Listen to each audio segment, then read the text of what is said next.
Gambia's first non-profit online public broadcasting network and home of culture and entertainment.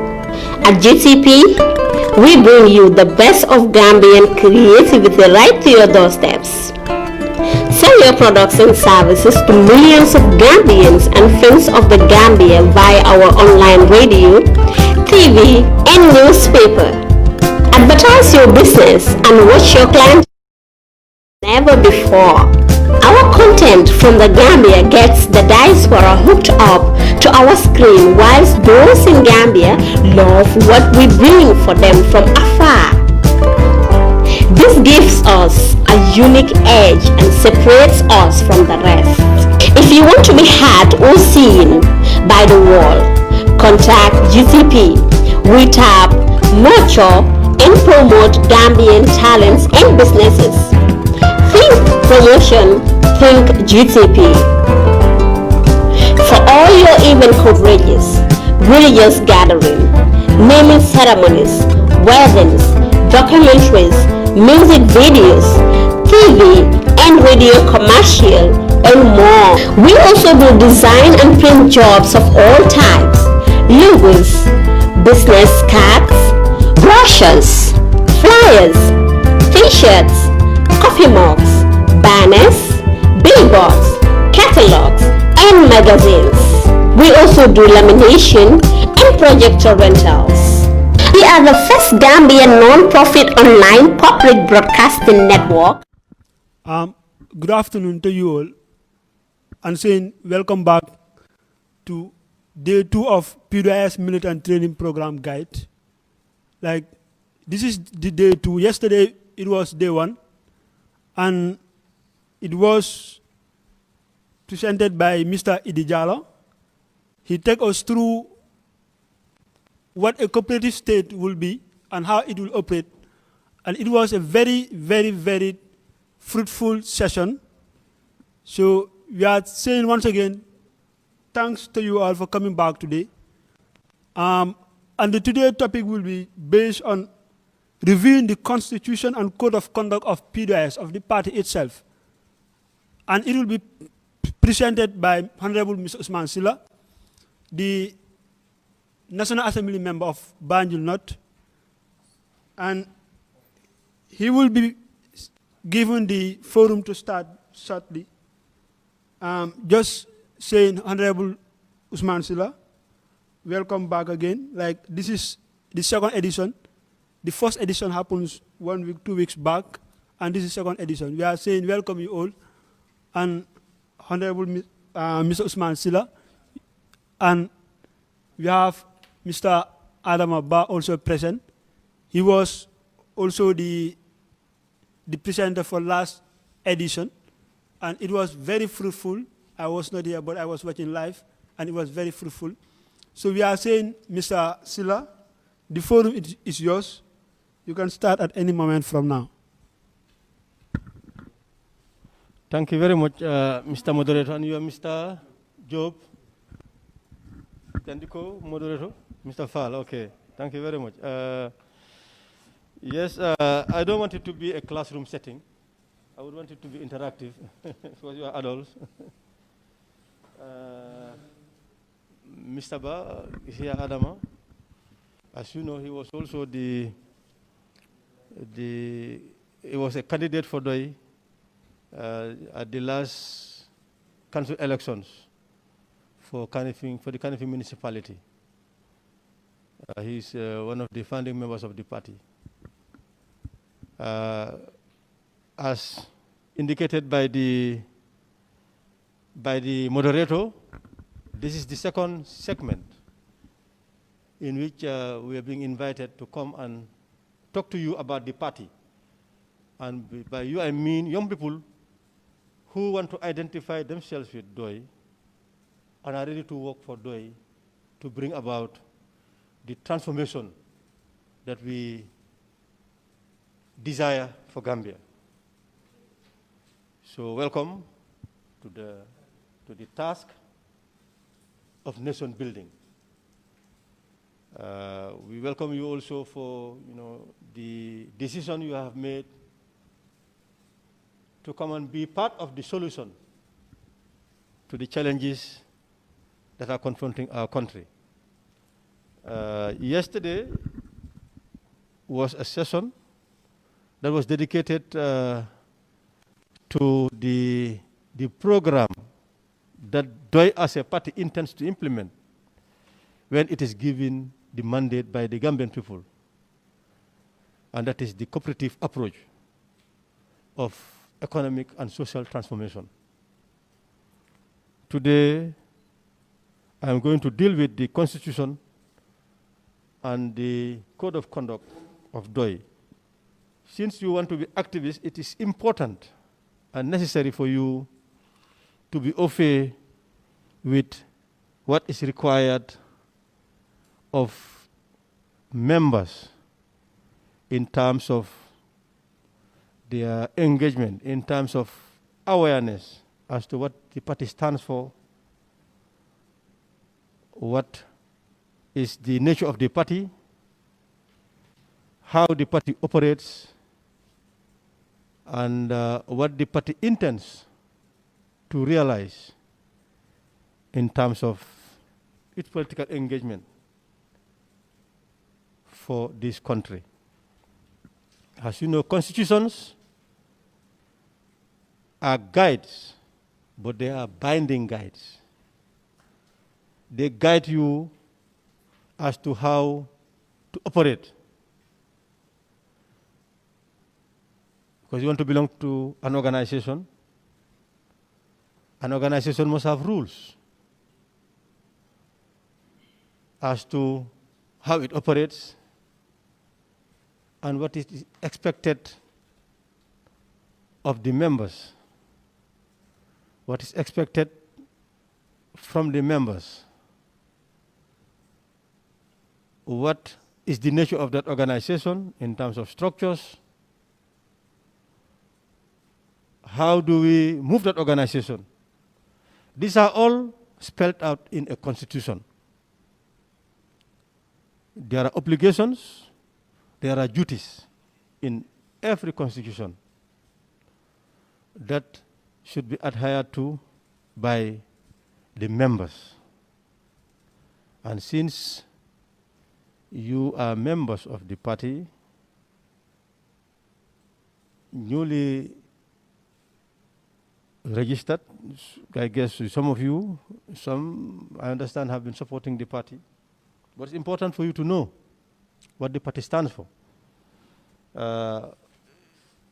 It's a small booklet, but it is very detailed. We cannot go through everything. We're just going to touch on the basics. And then for the details, I think you will endeavor to get copies, either hard copies or soft copies. We will make arrangements so that you will be armed with this guide that tells you what is expected of you as a member and what you should know also as a member. From there, we're also going to talk about the Code of Conduct. In fact, what I wanted to do is I wanted to ask, but we can do that later in the question and answer session. It would have been necessary to have it to precede, to ask each and every one of you what do you understand, what do you know about Pdois, why do you want to engage? But we can do that later. And I guess that can be internal. And it's important, we are being covered because we want to show, that is you, the organizers, you want to show that you are engaged, something is happening, to send signals that the party is working and ready to take charge of this country. Is working towards encouraging the electorate to give us the mandate to transform this country. Okay, let me just go through the constitution. Let's do the chapters first, briefly. It has a preamble, and then there is also the party principles and organizational structure, name of the party, the fundamental principles of the party, membership, which describes your engagement and roles,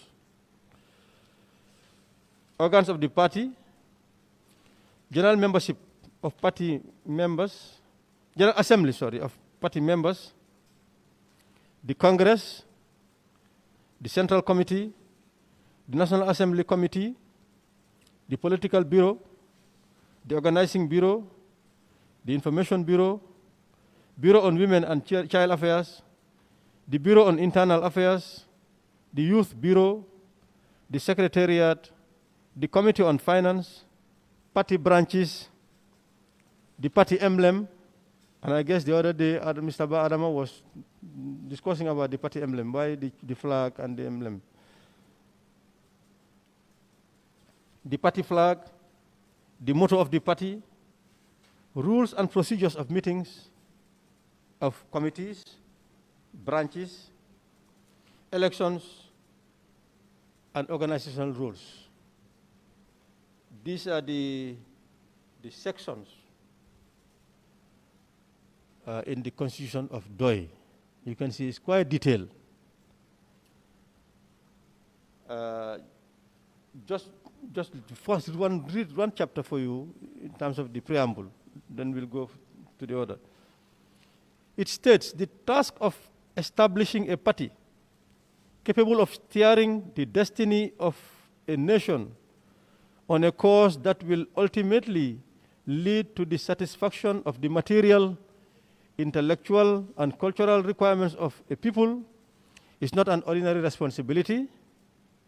Hence, when a group of people come together on a voluntary basis, I emphasize on a voluntary basis, when we come together on a voluntary basis, not being induced, not being coerced, we are coming on a voluntary basis to pledge to shoulder such a task.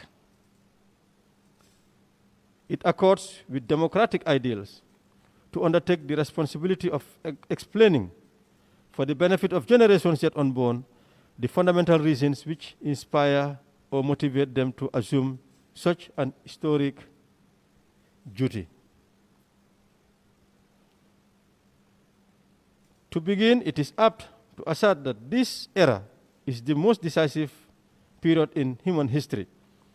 It has been an era of colonial domination, annexation, and national oppression, but it has also provided the necessary foundation for the realization of the self-determination of people and the establishment of sovereign political independent national and multinational states.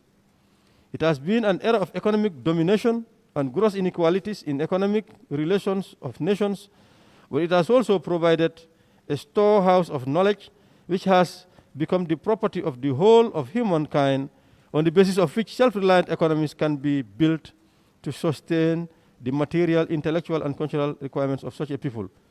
So you can see, for you, you have voluntarily undertaken the task to be part of those that are working towards transformation, towards change. So the preamble is very detailed. I guess when you are provided with copies, you would have gone through everything.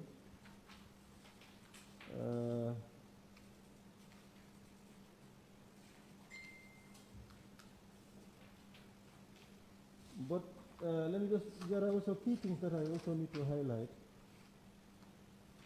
in it.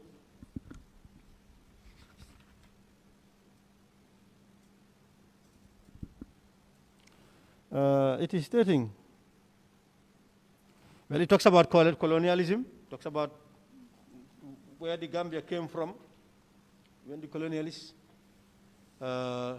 came to settle here, and had to dominate our people and subject them to a situation where they serve the interests of the colonialists.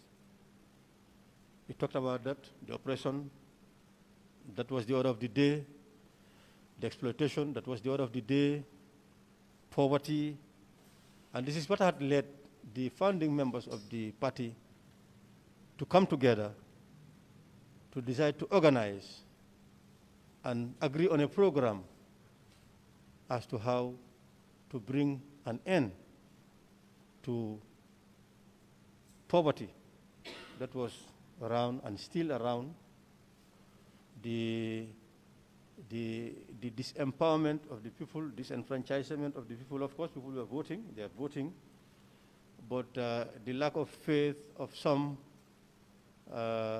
in the power that is in them, that is to convince them that they are sovereign, they own this country. What brought about the Gambia is, after colonialism, Gambia was constituted as a republic. After 65, 1970, 24th April. And what that means is that the Gambia is owned by Gambians. And any government, and governments are meant to serve. So that means whoever is to serve, the decision must come from the people, because people are sovereign. They are the ones who own the country. This is what Pdois has been telling the population. So the preface is talking about the history. Of course, and then of course Gambia is not an island. Gambia is part of a continent. Gambia is part of a world. And then what happens in the continent impacts on Gambia directly, indirectly. What happens around the world impacts on the Gambia directly or indirectly. So it also talks about how the international conglomeration impacts on the Gambia, politically, economically, socially, culturally. It talks about that. And then, of course, when the Gambia also attained independence, self-determination first, and then later becoming a republic, and what to do after that.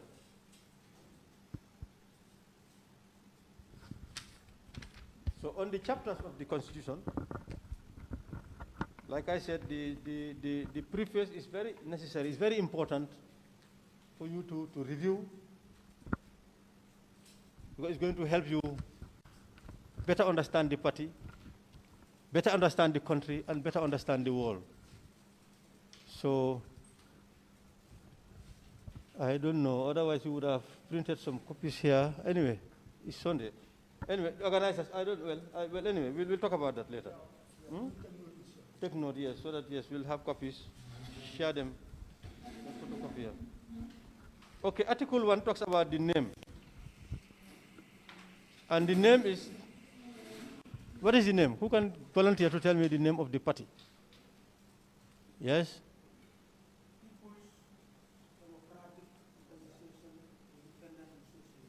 Yes, for Independence and Socialism. That's the name of the party. And it's abbreviated Pdois. But if you want to say that, to pronounce that, you have to make the P silent, and the last S, the first P silent, the first letter silent, the last letter silent, and it becomes Doi. And Doi, of course, in one of our languages means something sufficient, something adequate, something that is fit for purpose.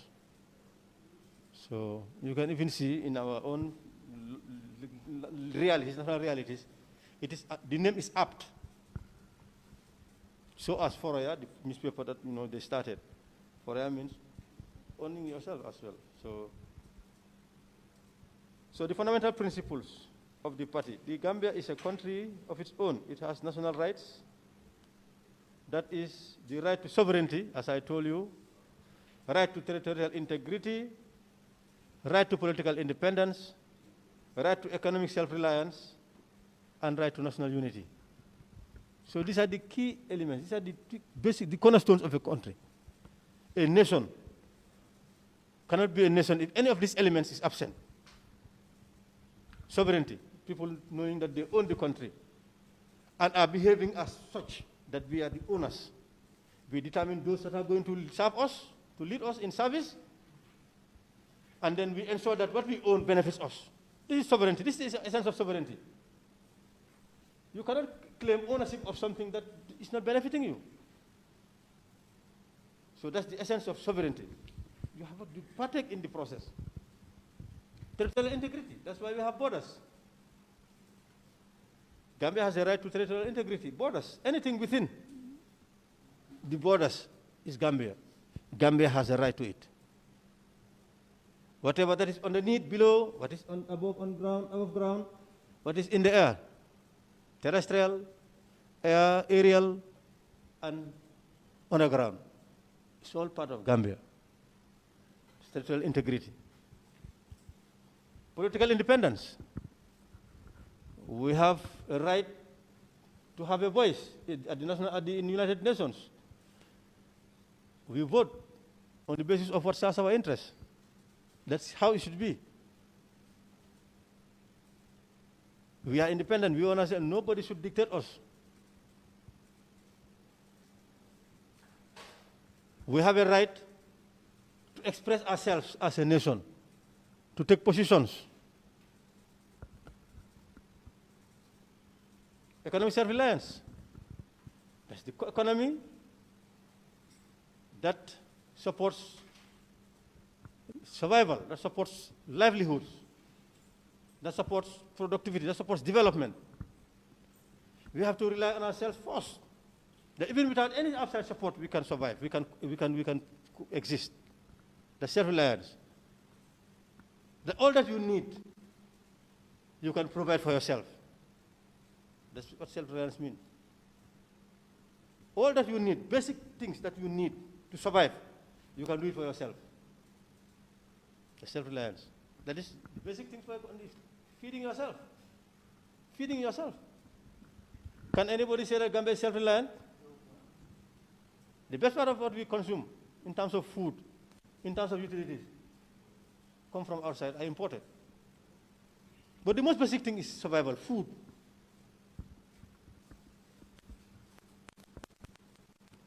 And national unity. People have to unite around Gambia. When we talk about Gambia, we are not talking about religion, we are not talking about tribe, we are not talking about gender, we are not talking about sections, rural, urban. We are talking about Gambia. We are all the same. We have a right to be together, to unite. That's national unity. So this is what the party is emphasizing. These are the cornerstones of nationhood, the fundamental building blocks of a state, the foundation of a state, fundamentals that the Constitution is emphasizing.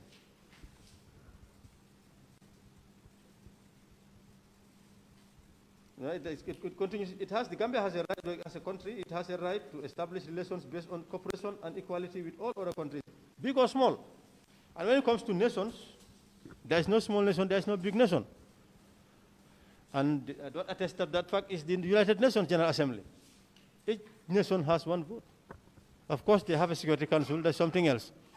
But when it comes to General Assembly, United States, which some claim to be the biggest country, the strongest country, has one vote equally as Gambia. China, with its economic might, has only one vote at the General Assembly, and Gambia has one. So there is no small nation, there is no big nation. A nation is a nation. And that's what sovereignty is also about. There is no small Gambian, a lesser Gambian, a minority Gambian. Gambians are Gambians. That's why Pdois is not even entertaining that the minorities in the country. There are no minorities as far as the country is concerned. They are all the same. When it comes to nationhood, there's no minority. We are all equal.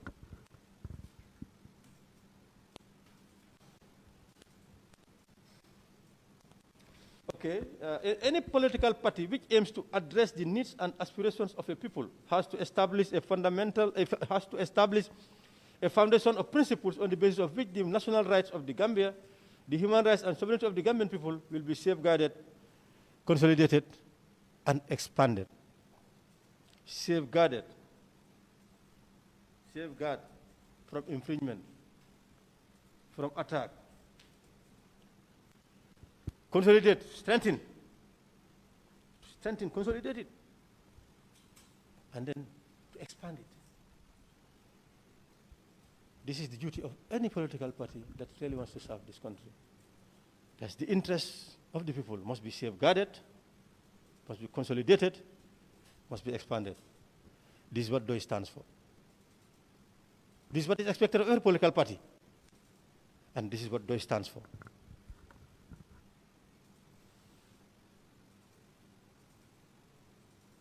The following principles aim to outline general measures which will ensure the fullest development of the Gambia. Well, these are the principles. Basically, let me just proceed after the principles. Like I said, the details we can always share with you, so that in your moments you will go through them, and I know they will be very enriching. They'll help you understand the party more. And when we talk about Pdois, this constitution is not only restrictive on Pdois. Pdois is existing within a context. It's existing within a country. The country is existing within a world. So everything that is in the constitution is based on a context. Pdois as a party within the Gambia, among political parties. Pdois aspiring to lead a country that is also existing with other countries around the world. So that's the context. Everything goes with context. Membership. Membership is open to any Gambian citizen who has attained the age of 18 years, accepts and is willing to serve the country under the guidance of the party, and has associated with and shows commitment to the party for a reasonable period. Membership is open to every Gambian who is 18 or above. Why 18 years? 18 is the age of maturity as established by law, and not only law, national law, but international law. 18 years. That's the time that you are recognized as someone who has a voice in your country, who has power to exercise through your voice, and your voice is the vote. 18 is the age that if you attain it, whatever you do, you are responsible for your actions. You are responsible for your utterances. What that means is that you can be taken to court and tried and prosecuted. Because by then you are responsible. They say, whatever you do, you should know. They say, you should know better. You often hear that expression, you should know better. At 18 years, you are deemed to be someone who should know better. You know what is good, you know what is bad. So you are responsible for your actions. The law would not spare you. That is why Pdois says any person who reaches that age is welcome to be part of Pdois. But the person must go further. That he or she must be someone who accepts to be guided by this. To be guided by this. By the Constitution, in terms of membership. And you are willing to serve. Because it's all about service. Pdois is not just associating with Pdois for prestige. Or associating Pdois, that prestige, to make a name, that, well, he's part of Pdois, so... No. You are part of Pdois because Pdois wants to serve. You are part of Pdois to be a servant. Of course, there are different levels of service to your nation. But you want to be of service to your nation. And you want to do that through Pdois. Of course, you may have your own work. You can serve the country as a civil servant, as a teacher. Of course, teachers are civil servants. As one working in the security, as one doing your own business, as one engaged in civil society, as a student, engaging in civic work. You can serve your country in various capacities, but we are talking about political service. Organizing the people so that they'll be able to decide on their future, on how their welfare should be addressed, and that's politics. You want to be part of that process. So this is what they requires of those that want to associate with it. You must be 18 years of age. You must be somebody who accepts to be guided by this. You must be someone who is willing to work. You can decide to be someone who wants to be an activist of Pdois within a neighborhood, within a ward, or in an institutional setting, university, college.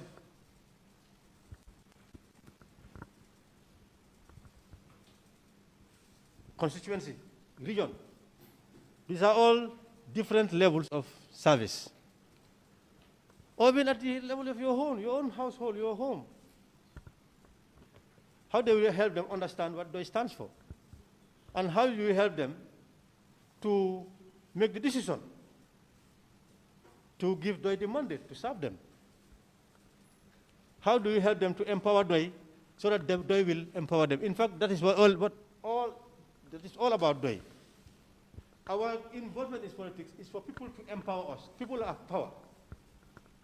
Give us your power as trustees, entrust our power to us, so that we'll take that power and then make you more powerful. I think you understand what I mean. You have the power. Give us your powers. We take all your powers, and all these powers we give it back to you, so that we'll promote your development, your prosperity, your liberty, and dignity. You'll be respected as a human being.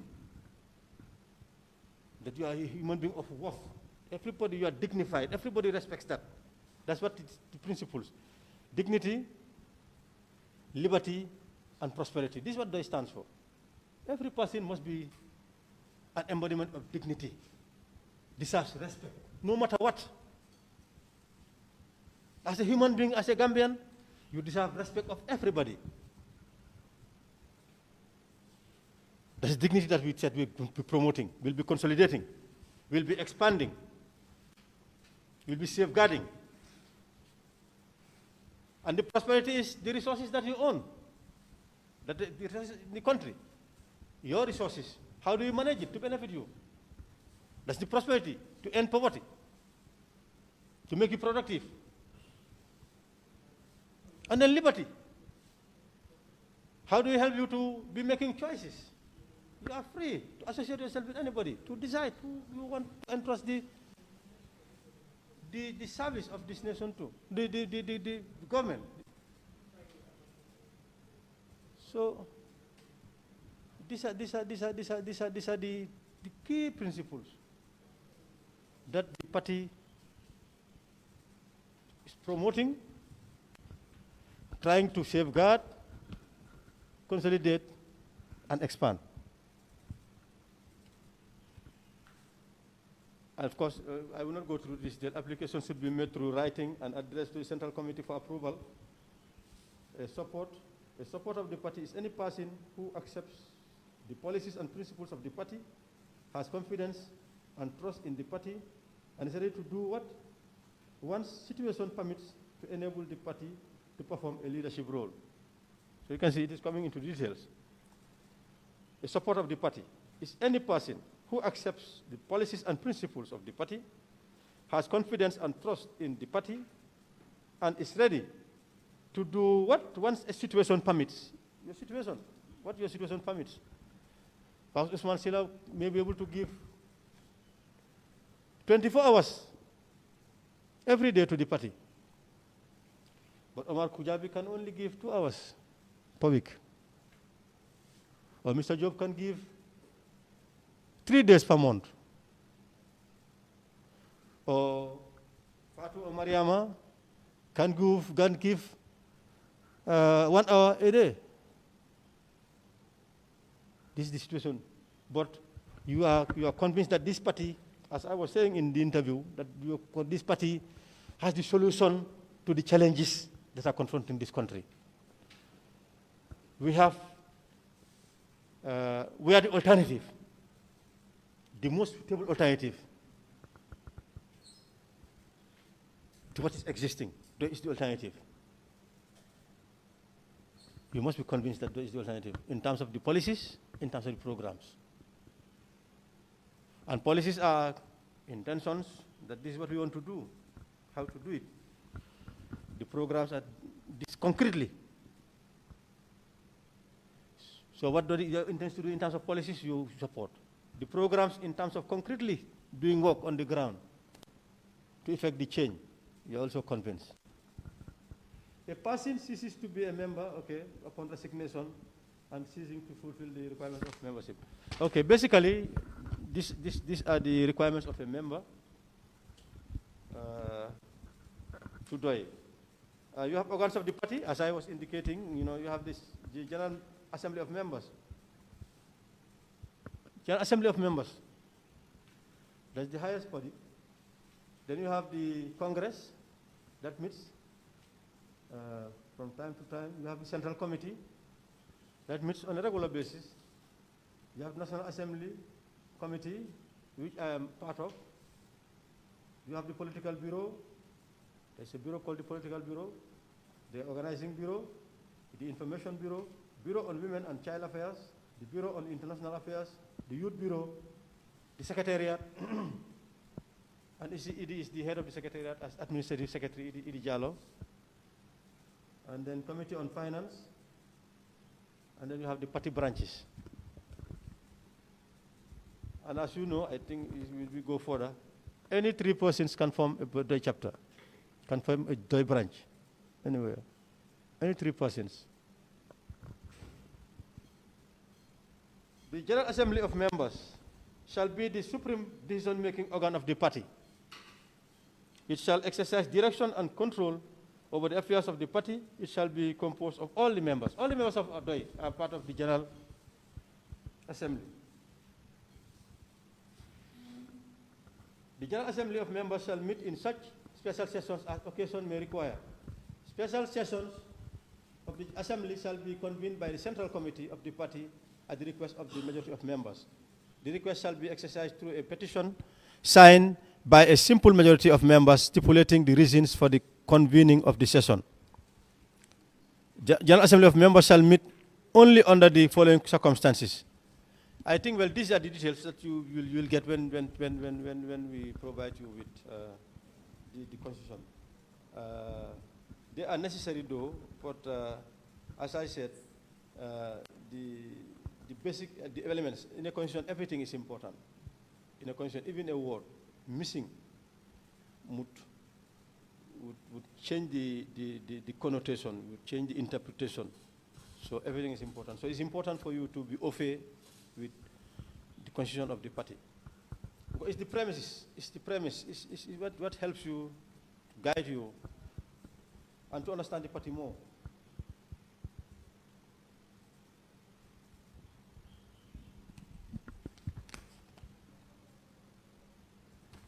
Okay, it's talking about the circumstances in which the General Assembly can be convened to review the structures, principles, functions, and actions of party organs, to recall members of the Congress should there be signs of gross misrepresentation, to discuss matters that are likely to endanger the unity of party members or the very survival of the party, to review emergencies that require the participation of all members, to discuss matters relating to the dissolution of the party.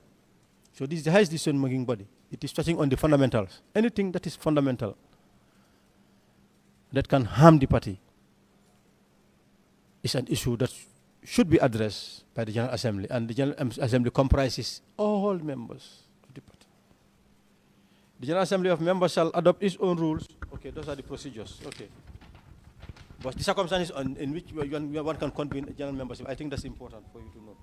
Okay, talking about Congress. Congress shall be the second highest decision-making organ of the party. It shall exercise direction and control over the affairs of the party. The Congress shall be composed of delegates elected by various branches of the party on the principle of equal number of delegates for equal number of members belonging to party branches and members of the Central Committee elected by the previous Congress.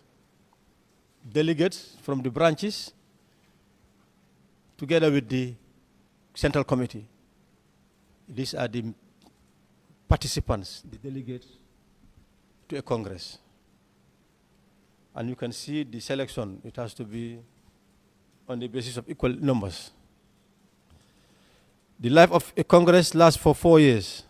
Each Congress is 4 years, commencing from the first sitting of the delegates to a Congress.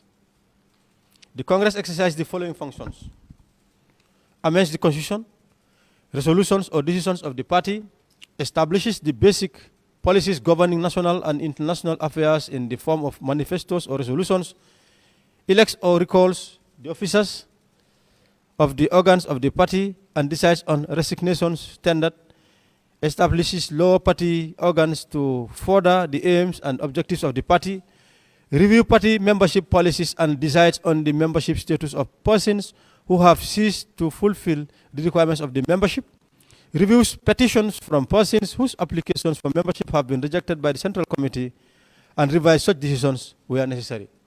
So as the second most powerful organ, these are the responsibilities and powers of a Congress.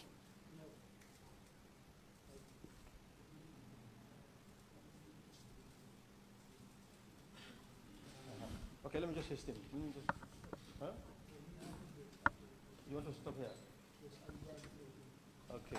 What's his time now? Sharp 2. To break for how long? Okay. Okay, no problem. No problem. Okay. Okay. But I guess this is the way. I hope this is not, huh?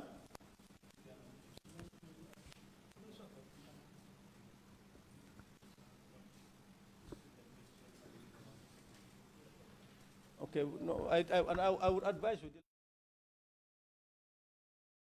Welcome to Gambian Talents Promotion, the Gambia's first non-profit online public broadcasting network and home of culture and entertainment.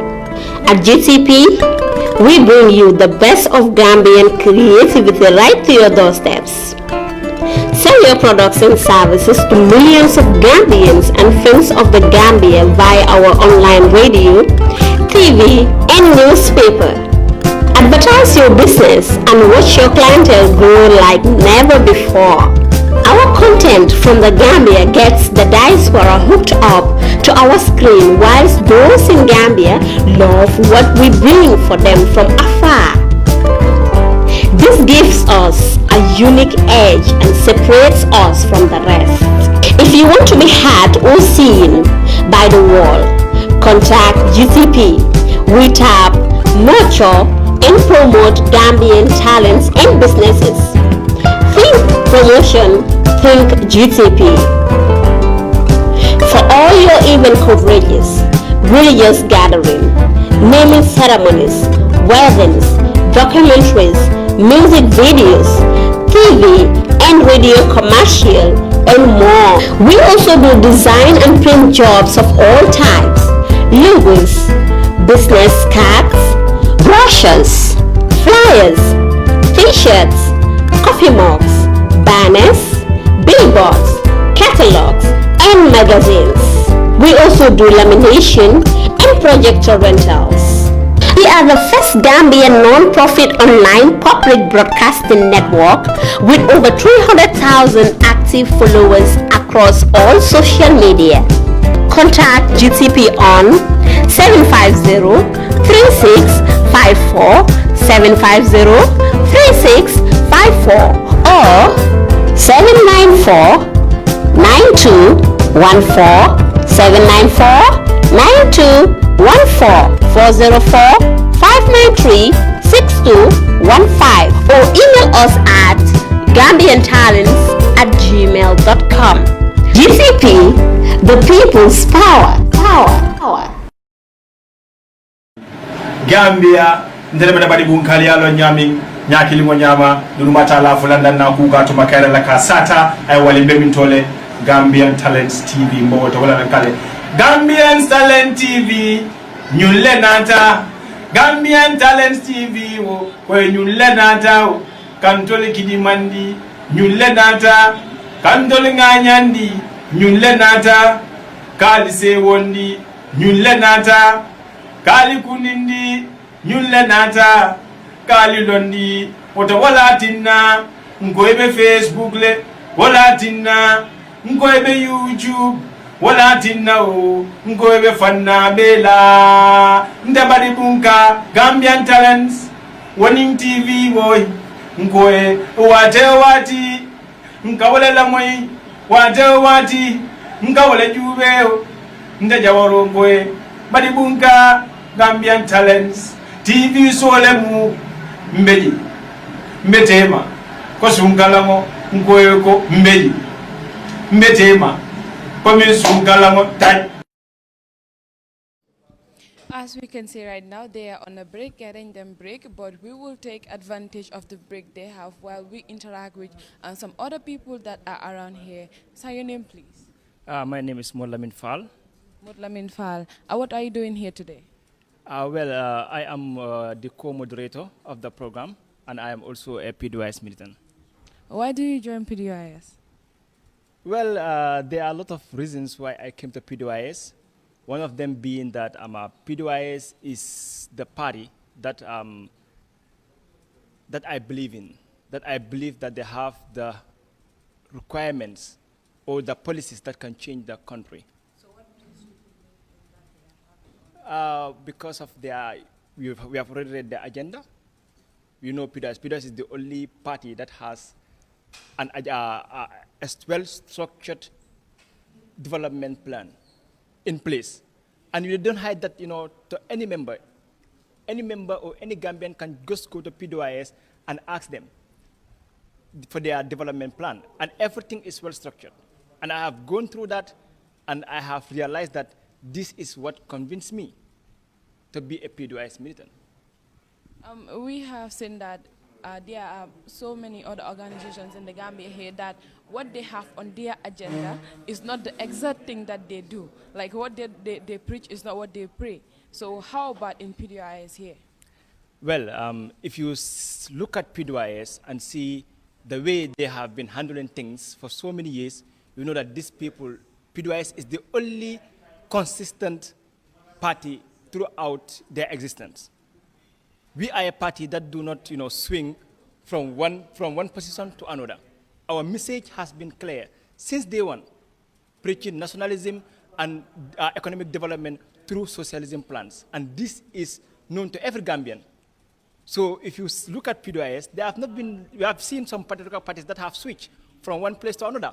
Some of them saying, I stand with this today, and then tomorrow they stand with another thing. They're just following the crowd. But we are a party that do not just follow the crowd. We believe in something. We have an agenda, and that is the agenda that we are putting across. And this is what we are selling. We are selling ideas.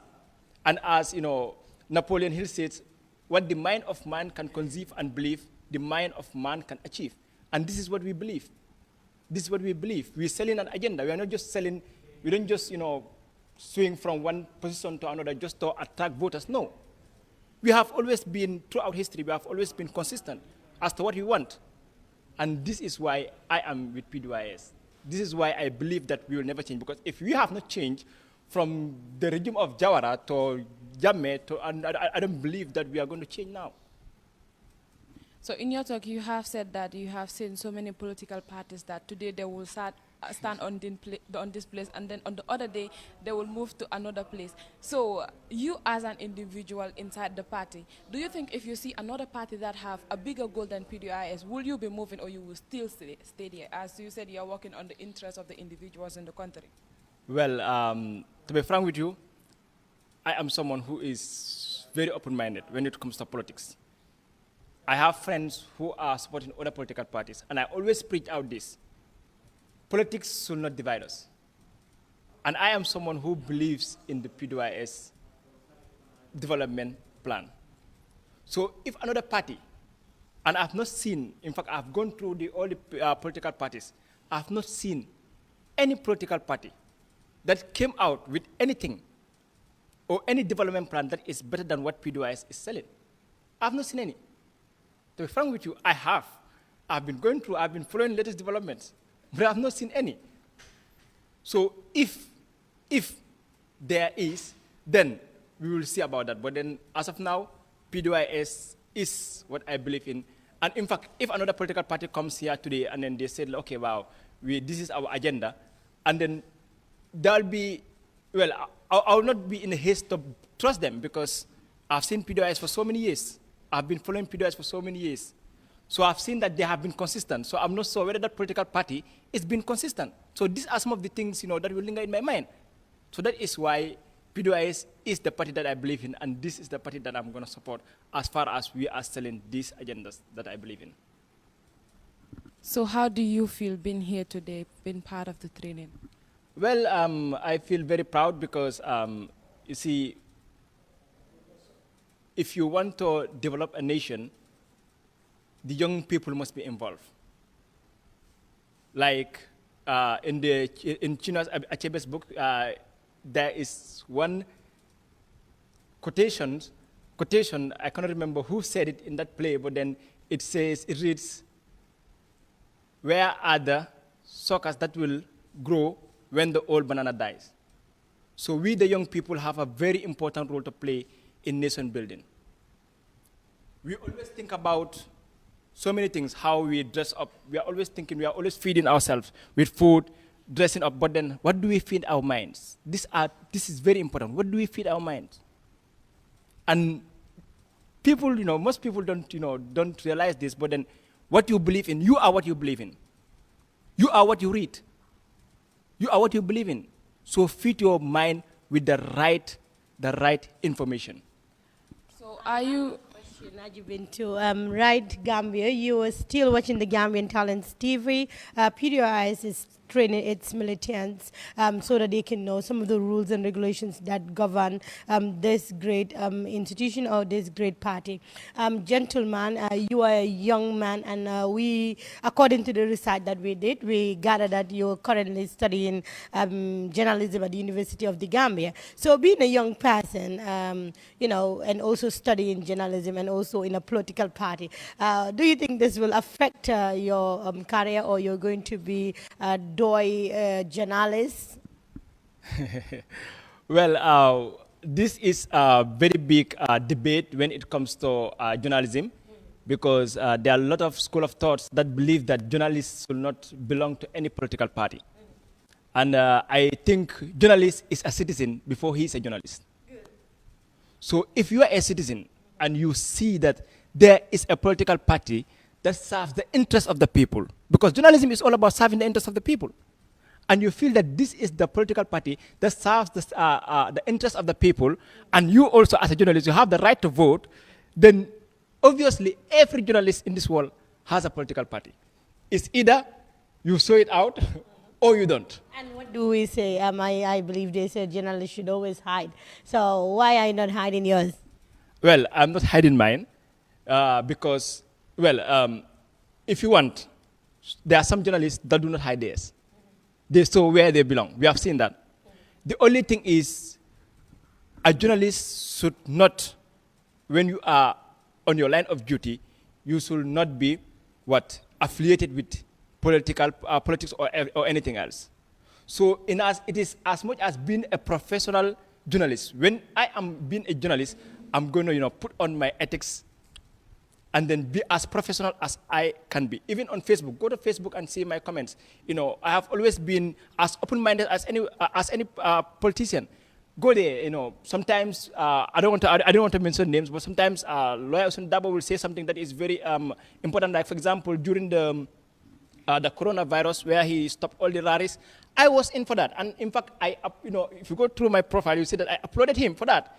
This is what we should be. We should not be divided based on political sentiments. If a politician does something that is right, even if the politician is not, the politician is not even in the political party that you support, you must have the courage to stand up and say, he did the right thing. And then, my question is, we have seen the UDP political win at the University of the Gambia. We have seen other political parties that have started to establish their own groups at the university. at the university, do you have anything like the Pdois student union, whatsoever it will call? Well, we have a youth wing, Pdois youth wing, not like in the university. There is no like such thing like in the having a structure in the University of the Gambia calling themselves the student union. We don't have that. But we have in Pdois, we have a youth wing, a youth wing in Pdois. So all those people who are in the Gambia College or whatever, they can come and join the Pdois youth wing. And this is why this is where Pdois Code of Ethics plays, because Pdois, we have set of rules in which a code of conduct in which a person must operate. So if you have young people just come to you and say, we want to open this, you have to first read whether it is in line with Pdois. We are not just looking for crowd. We are setting an agenda, as I mentioned. And so just because we want to, bring up crowds and then call the university and everything doesn't mean we have to, go behind our code of conduct or we have to break our code of conduct. No. So this is why we have a youth wing. So anyone who wants to be part of Pdois, you must come through the youth wing, and then the youth wing is going to mold you on how to go about things, because we have a code of conduct, and we don't want to go, So against we that. also see you with your afro, and I will leave you with Ajibinto. It seems you are so attached to the Halifa Salas that you have your afro. So tell us about the afro. Anyway, it's just a teaser, guys. And right now, guys, you're on break. So just not want to stop the live. Young people are leading, and young people are into politics. And who knows, maybe he will be the next Halifa Salah. So tell us about your afro. Ajibinto, gis nga ko dafa melni gaay dañ ko laale wa video suñ la joxutee xam-xam bi foog rek ñu jox la afro bi ak yooyu. So tell us about afro. The afro is something that I like. It's not like I have to be Pdois to leave my afro or be this doesn't tell anything. It doesn't tell anything. It's just something that I like. It doesn't tell anything. Look at Mr. Honorable Swansilla. There's nothing like the hair, but then the philosophy of the party, the project of the party, that is what comes first. So it's nothing like the hair or whatsoever. So my afro has nothing to do with Pdois, please.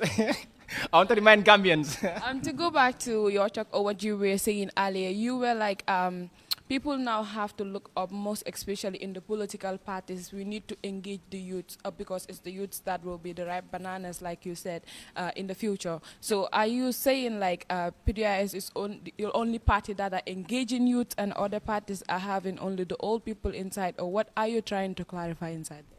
Okay, what I said was, and I have to repeat this again, PDIS is not the only party that is bringing up youths. No. There are other political parties. We have seen youth wings, just like you mentioned. Citizenship Alliance is bringing up young people. But the most important thing is the agenda, the message that the PDIS is selling. And I am saying I have not seen any political party that is selling something that is as good as what political PDIS is selling. And in PDIS have the best agenda. We have the best agenda. We are very open. If you want that, just come to, if you doubt that, just go to any political PDIS bureau and ask for their development plan. It is loud and clear. We have code of conducts. We have everything. So if you want to know what our development plans are, go there and read it. Sit down and read it. And you will see that we have been loud and clear, and we have been consistent. We have not been moving, swinging from one place to another just to bring up the crowd. No, we are selling quality. And if you believe in something, just like I said, if you believe in something, you have to, go by that. And what you feed your mind, the young people, what you feed your mind is very important. So we have to feed our minds with something that is progressive, and PDIS is progressive. So what will be your last message to the viewers? Okay, to the youths out there, I would say, just like any other country, we constitute the highest in our population. In fact, some people say up to 60% of the population of the Gambia are all young people. So we should not allow politics to come between us. Politics is just a short period. You have presidential elections. You have things to do. But then we are all aiming towards the same thing, that is the development of this nation. So no matter what happens, we should always be united. We should be Gambians first before we are Pdois or we are UDP or we are whatsoever. Indeed, that is a very good message and a very good one for that matter. So we will just have to say thank you and believe that people will be learning from it too. Yet still, we are not going to stop. We will bring you somebody else to talk to. Hence, it's a break. Nanga def. Tur bi. Man Mod Lamin Lo. Yow lay def fii tey. Man dama ñëw join sun training of responsible leadership bu doy. So yow, why did you join? Lan moo tax nga bokk doy? Dama believe in socialism and independence. So the party bi si loolu laa dox si loolu la taxaw moo tax ma join. So you danga gom ne doy kese moo la mun a jox independence boo soxla. Waaw independence bi Gambia soxla doy moo cee dox right now, you know, strictly doy moo nekk di only consistent party boo xam ne mu ngi practice li moo wax populace bi, you know, ñu ngi practice li ñoo preach, you know, politically. Politically, so maanaam yeneen political parties yoo xamante ne ñu ngi go on right now nekkuñ di practice what they are lu gay nekk di wax nekkuñ di ko def daal. Waaw du ma mun a wax directly ne nekkuñ di ko def waaw because waaye bu doy am sure of it ne lépp lu ñoo promote ñu ngi ko practice, ok ba pare ñun ñoo am best policies politically pour guide Gambia through. Yeah. So how do you feel tey naka ban yëg nga am nga nekk fii ni being part of the training? I'm proud of being here, you know, and then yeah, I feel grateful I'm now the opportunity to join this group, this association, this organization of DOI movement, at least to participate small quota in development in Gambia. So yow ndax danga gom ne lan nga foog ne moo tax doy mu gën a practice yeneen political parties yu fi nekk. So I understand your question because lu tax doy gën a consistent mooy ne Gambians yëpp xam nañ ko nekkul lu umpe nekkul lu nobu politique yi coow dafa am na ñoo xam ne seen politique yëpp noise la coow lu bari yaa def noise ak yooyu waaye doy ñun li tax ma ne dañoo practice li ñoo preach mooy li nga xam ne moo war a yóbbu Gambia si kanam si wàllum koom-koom wàllum morals dignity ak yooyu ñun loolu la ñoo promote ci populace bi because soo bëggee defar réew da ngaa defar niti réew ma soo bëggee defar niti réew ma foog nga defar ndawi réew ma so doy rek ñoo nekk di dox ci tànk yooyu properly as ni ko Gambia soxale because Gambia dañu am liggéey bu rëy bu ñu war a def pour mun koo yóbbu fañ bëgg a dem incha allah. ñu ngi lay rafetlu say kàddu. ok jërëjëf thank you. It's now time to go back to the event. I would like to welcome you back. Like we saying welcome back after that short break. We are still going to continue on the same topic, reviewing the constitution and the code of conduct of the party itself. So and let me remind you, after that session, we'll be having a question and answer session. Like you can ask any question you want in relation to Pdois, their agenda, the constitution, the idea they are selling out there. You can ask them because we have people who can text you through it. Mr. Usman Silla is here, and also Mr. Ba is also available. So, Mr. Usman Silla. Can I please, okay, my name is Molabin Fall, for those of you. Can I please acknowledge the presence of Mr. Kujabi, and he's the Pdois mobilizer of West Coast region. And there he is. So if you need anything, because you are talking about some of the code of conduct and the constitution, the regional coordinator, exactly, the regional coordinator. So he's the regional coordinator. If you need anything, the code of conduct or whatsoever, he is going to help you. If you live in KM as well, you have the Bolong Dibasi as well. So that is what I wanted to say. Thank you. Thank you very much, Mr. Fall. But I want to ask, the way we started, how do you see the presentation? Do we need to improve on it? Is it boring? Or should I make it more interactive, question and answer as we go along?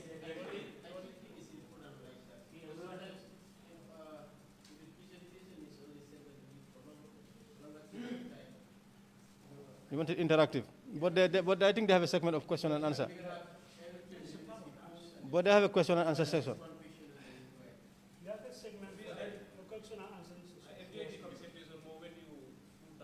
Okay. Okay. Thank.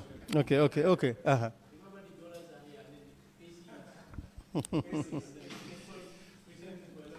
Okay. Now what I'll do is, since there's a question and answer session, as I started, I'll be doing it briefly, so that as we've advised that we're going to get copies for you. I think you need to have this and then read it by yourself. And by the way, is the language also okay? Should I? The English language is fine. English language is fine. Okay. I was. The voice is somehow low. Okay. How about you? Is it okay on TV? The voice is coming. Okay. Thank you. Welcome back after the prayer break. May Allah answer our prayers. May God answer our prayers. Yes. As I was saying, we stopped at the Congress. And I explained the circumstances leading to a Congress. That it is the second highest decision-making body, the organ of the party. After that, we have the Central Committee. There shall be a Central Committee, which shall be the highest working body of the Congress. You have two elements: decision-making body and a working body. The highest decision-making body of the party is the General Assembly. The highest working body is the Central Committee. It is what you call the cabinet. If you, in government and governance structures, so to speak, is the one that is responsible for the day-to-day activities of the party. It is the one that implements the decisions made by the general body or the Congress. So it is the implementing body, highest implementing body. It implements. One can call it that as well. Huh? Central Committee shall be composed of the chairperson, vice chairperson, secretary general, the secretaries to the bureaus, that is political bureau, information bureau, organizing bureau, bureau on women and children and child affairs, youth wing, the treasurer, auditor, and one male and one female representatives elected to represent each of the 7 administrative regions. So this is the composition of the Central Committee as the highest working body or implementing organ of the party. The life of the Central Committee starts when its members are elected by the Congress and lasts for 4 years unless sooner dissolved by the Congress. So its lifespan is linked to the Congress ordinarily, unless Congress decides that we have to shorten the lifespan. But the lifespan is 4 years, just as Congress. Central Committee exercises the following functions: shapes the internal and external policies of the party, directs the work of lower party organs, like branches and the bureaus. Resignation from party or any other party organ shall be done in writing and addressed to the Central Committee. As you know, Pdois does not dismiss its members, but members can cease becoming members on their own volition. Appoints persons from within its ranks in the Central Committee as a result of death, infirmity, or resignation, provided that a majority of 2/3 of members selected by the Congress are not affected. Appoints and removes officers of committees established by it, approves membership to the party, gives party reports to the Congress on all party activities during 2 years. You have the role of the chairperson. In his absence, the vice chair who presides over meetings. Central Committee can also hold emergency meetings. Items to be considered by the Central Committee shall be submitted to the Secretary General at least 1 month before the convening of a regular session. And then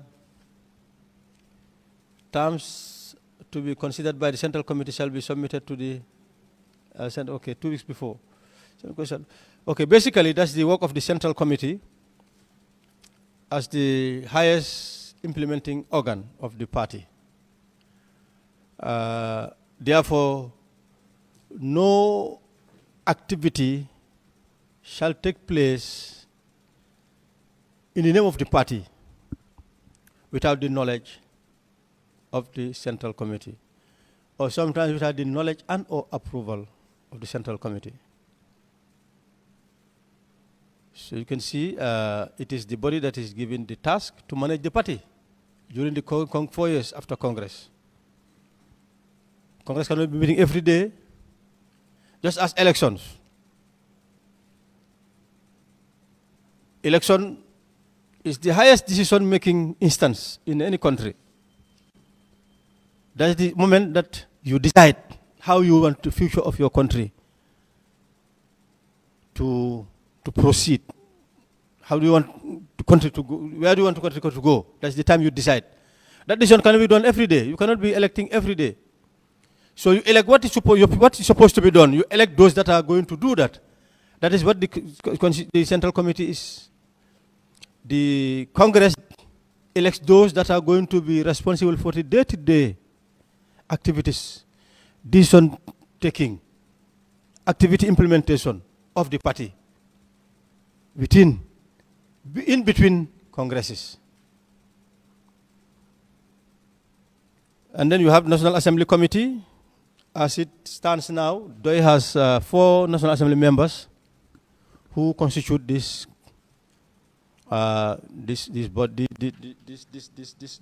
body, and I am the coordinator. Then you have the political bureau. There's a secretary to the political bureau, Honorable Swaibu Toure. And let me not give you the names, do not bother you with the names, but you have this organ. And it functions under the direction of the Central Committee. All the organs now, they are under the direction of the Central Committee. Okay, let me just give you the function. The political bureau shall exercise the following functions: maps out plans for the development of the party machinery, conducts research and produces party literature, maintains a library, conducts political education, conducts public relations for the party, trains the party workers. That's the role of the political bureau. Okay. After that, we go to the organizing bureau. Organizing bureau shall be the organizing and mobilizing arm of the Central Committee. Organizing and mobilizing arm of the Central Committee. As you know, it's obvious that it's under the direction and control of the Central Committee. The functions of the Bureau are to facilitate the creation of Pdois support organizations and coordinate the work of mobilizing and organizing the masses. Creates cultural programs to raise the awareness of the people, promotes the development of arts and sports by engineering, pioneering work in the artistic field. As you know, Pdois has a group, a cultural group that normally organize and produce drama and songs. You've heard the songs. They're coordinated by this body. You've heard the Pdois songs. You know, people were saying initially, we haven't heard, okay. People were talking that Pdois does not drum, but now Pdois does not drum. Some people, there are some people who, are really disturbed by Pdois. Sometimes they are the ones who say that Pdois is a basketball team, a football team. But they are very particular with Pdois. Whatever, every day their problem is Pdois. They talk about Pdois. And they're the ones who would be promoting that. No, see, these people, they would not entertain drumming. And this is our culture. Our culture is drumming, singing. How can you come and just cast away what people are used to in politics? Huh? They oppose everything. They oppose our culture even. But is telling them that the drummings and songs in politics, partisan politics, there was a reason why they were introduced. It was not meant to help the person to exercise his or her right to make an informed choice. It was meant to blindfold them. It was meant to throw dust at them. It was meant to deviate their focus, divert their attention from the issues. If you see the politics of the old days, and now still some participants, that's how they do the politicking. You have more of drumming than messages. Because there's no program. If I don't have any program, I would mix it with more of noise, entertainment, laughing, dancing. So that's what they use to come to fulfill or to take the place of the programs they should have been presenting to people. The awareness raising that should have been the focus of their political activities, the rallies, the meetings. Tell people what you intend to do for them, what their reality is, and how you intend to transform the reality. That's what political rally should be. But they would come and then the more of drumming, praise singing. Your father was the one who killed the lion. Your grandfather went to the village and killed everybody. And killed homicide, murder. You said, yeah, I'm a warrior. I'm from a blue blood. So this is the type of politics. So they came and said, no, this is not the type of politics that we should be promoting. Sangaranopa, yeah. It's alcohol, yeah.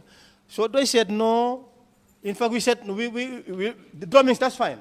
You may need to spice the gathering. Sometimes it becomes boring. Spice it with song. Get to inspire people more. They said, now we are now going to introduce not only drumming, but songs that enlighten. And we have those songs in Mandinka, we have them in Wolof. Lot of songs, many songs, enlightening songs. They go with drumming, any drumming.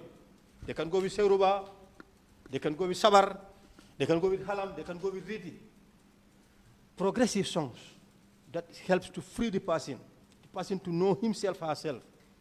Not to be allowed to be hoodwinked, to be branded by politicians who are coming to exploit them, to confuse them, to create division along the lines of ethnicity, ethno-linguistic categorization, along the lines of religion. And this is what politicians that come not to serve, who are not ready to serve the people, this is what they do. This is their trademark. So this bureau is responsible for that. You also have the Information Bureau, and the functions of the Information Bureau are publish an information bulletin for the party, the Gonga, relies on investigative journalism to gather information for publication and to serve as raw material for the formulation of party policies, maintains a bureau for policy research to gather materials for the dissemination of information through all means of communication available to enlighten the Gambian people. You also have the Bureau on Women and Child Affairs. You know what that really means. You have the Bureau on International Affairs. You have the Bureau, the Youth Bureau. You have the Secretariat, as I explained, with the Administrative Secretary as the one responsible, coordinating its activities. You have the Committee on Finance. As you know, finance, you know what that means. And you have the party branches. The party branches constitute the extension arms of the party. They function under the direction and control of the Central Committee, party branches. The party branches shall be composed of members of the party. All party members who are not members of the Central Committee may establish a branch of the party in consultation with the Central Committee. The party branches shall coordinate all party activities in their localities. Any 3 members of the party, as I told you earlier on, may form a branch of the party provided that they have the approval of the Central Committee, like this body. you should be consulting with the central committee and then constituting yourself as a branch. It's young people, university students, college students, who felt the need to come and support Pdois in his work to bring about change in order to transform the Gambia. So it's a legitimate organ.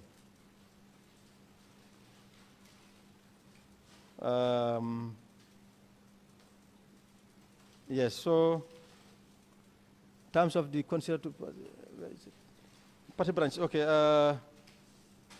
The party branches shall coordinate all party activities in their localities, any 3 members. Okay, copies of all rules, resolutions, and organizational procedures made by party branches shall be forwarded to the central committee. Such rules and organizational procedures shall be in line with the rules and so any branch that has developed rules, you are free to develop rules as to how to operate. But you know, we are talking about an organization, so it has to be consistent. Everything has to be consistent. As I said, this is the model law, the model guide of the party, that's the constitution. So everything must be speaking the language of this. If the constitution says that this is how we should structure, this is how we should convene meetings, you have to, as much as possible, develop rules that are more or less the same as how it is prescribed in the constitution. So that's what it means. Like for instance, there is this issue of Yai Compin. If you visit the, some of the WhatsApp groups, they're talking about it, that Pdois needs to get to power in 2021. I don't know whether by any means necessary, even if it needs engaging Yai Compins. And this has never been the policy and practice of Pdois. Because Yai Compin, as we all know, is part of the politics of patronage. Pdois is talking about freeing the person, helping the person to know that he is a sovereign being. He has the power and the right to decide how he would want this country to be managed, to be administered, who should be entrusted.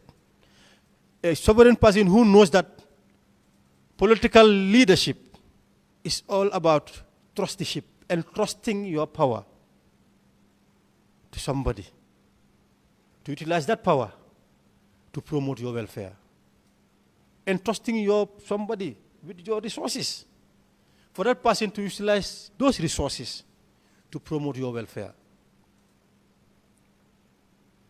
So with this, does it need any patron there who would be mobilizing, telling them to behave this way? Because the danger is that if you allow that, somebody who is there who would be getting you people and then deciding for them how to vote. If that person is no longer with you, he's going to, he or she, in case the company is women, of course, is going to do the same thing. Those people that he mobilized or she mobilized for you to where she is going. And of course, it's the highest bidder. If it is patronage, it's the highest bidder who carries the day. Patronage is the highest bidder. I'm a company. The party that gives me more. This is one I would follow. I'm a buy company. The party that gives me more is the party that I will follow. So this is the reason. We recognize people, there are some personalities in communities that are respected. We recognize that. But what Pdois is saying is that those personalities can be called advisors. Because you are an elderly woman, you are an elderly person in the community who everybody respects, and you support Pdois. Pdois can come to you to be advising. Who will come, if you have any branch in the street, Pdois branch in the street, or Pdois branch in the ward, they would identify you, the I company. Those who are normally call me I company, you can have them as elders to be consulted them. That Mayor, we want to organize a community meeting at the junction here on Saturday or on Sunday, and if you don't mind, you can come and then help us with the lead prayers or to advise young people as to what you feel they should be doing. What is more honorable than this? Even to mobilize. Even to mobilize, yes. We want you to help mobilize. But the mobilization is because you are the mothers, you are the bedrock of households, and you see the situation in this country, the poverty. It's really hitting hard on you. We want to transform so that the burden on you as mothers, the burden on you as grandmothers, because sometimes you see households, they are maintained by grandmothers. Imagine a grandmother who should have been retired in terms of supporting the family, doing work, going to the street corner selling getasaf, or selling boha or whatever, going to the market selling tomatoes. When she should have been, of course it's good for them to be working, but for the family to be dependent on them, that society is not working well. You have a daughter who should be working, not working, depending on the mother. And that daughter has children. You have a son who should have been working, supporting that family, depending on the mother. And that son has children, depending on their grandmother. Is that society working well? And that's the reality here. That's what we have in this country. And this ought to change. So those adults, those elderly persons should be respected in that manner. But with the camping concept is that when you come, you give them $10,000, and then that 10,000, you expect that he had to use that to mobilize. Sometimes you may not get that all the 10,000 utilized in the mobilization. She may take half, of course. We want to transform. We want to create a society where, these adults will be, the DOI program, these elderly persons in communities would be engaged in a DOI government, a DOI setup. Because you would have a situation where the mother, the fathers would be going to work, and you have these young children who cannot go to school, but they need to be taken care of. You can have these elderly in the communities, organize just a creche, they call it a creche. Somewhere there you can take them, these old women can be working there. At the end of the month, they are paid. And it is not a situation where the family is dependent on them. In fact, what you are giving them, they will be giving to their grandchildren. Because their sons and daughters are working, they are supporting the family. This type of society that they wants to build. So this is the reality that, so these are the issues that we're talking about, that branches can help identify those in communities to be engaging in mobilizing for support for the party. Because we want to transform the country so that everybody will locate yourself in the country, will benefit from the resources that we all jointly own. Okay, after that we have party emblem. I think Mr. Ba Adama went through this with you, but those who are coming today, for the benefit of those, the emblem of DOI is the sun with 16 rays. The sun is the center of our solar system. And the reason why we chose this, it was something deliberate. We just did not, I like the colors, or I like this image, I like this pattern. No, it's deliberate. It has a meaning. The sun is the center of our solar system. As you know, the solar system is the center of life. It sustains life, it sustains this world. Of course, not universe. I don't know whether life exists elsewhere other than Earth. Of course, the scientists, there's agreement that it may. But the ones that we know is that our Earth, if there was no sun, we would have all frozen. We would be no more. So it's key, it's critical to our survival. The sun is critical to our survival. So that's why DOI deliberately chose sun. It's, the sun is the sun, the earth revolves around it to give us seasons. As you know, the seasons. The 4 seasons, distinct seasons in other countries. Of course, we do have those 4 seasons here, but they are not distinct. It's only dry season and rainy season. No, but in the other countries, you have autumn, of course. It's universal. You have autumn, you have spring. But here it's not distinct. You cannot see it. You see it in the environment. When there is winter, you see the snow. When there is autumn, you see the flowers blossoming. When there is winter, the summer, the sun, and the rains, so with autumn, with spring. it make it possible for, as I was saying, for clouds to form, to give us rain. Well, it's giving the scientific explanation. No? Okay, let me not bother with you. Okay, therefore, the sun enables human beings to get life and light. Like the sun, Doi aims to be the source of life and light, prosperity and enlightenment for the country and the Gambian people. This is why the sun is the emblem of the party. The flag of the party is rectangular in shape. Enclosed in the rectangle is a green triangle representing agriculture, a brown background representing industry, and a red sun with 16 rays at the center of the green triangle representing energy. So the sun is energy. As you know, energy sustains life. Green is agriculture, survival, the food we eat. And then the brown, industry, that's productivity. The machinery that you use on the farms, the machinery that you use elsewhere, technology, all that is represented by the brown. In fact, the color of the party is brown. Because you cannot have this one, our party color is brown. But these are the colors in the flag. They are all part of the party color, but that's what they've ascribed us. So therefore,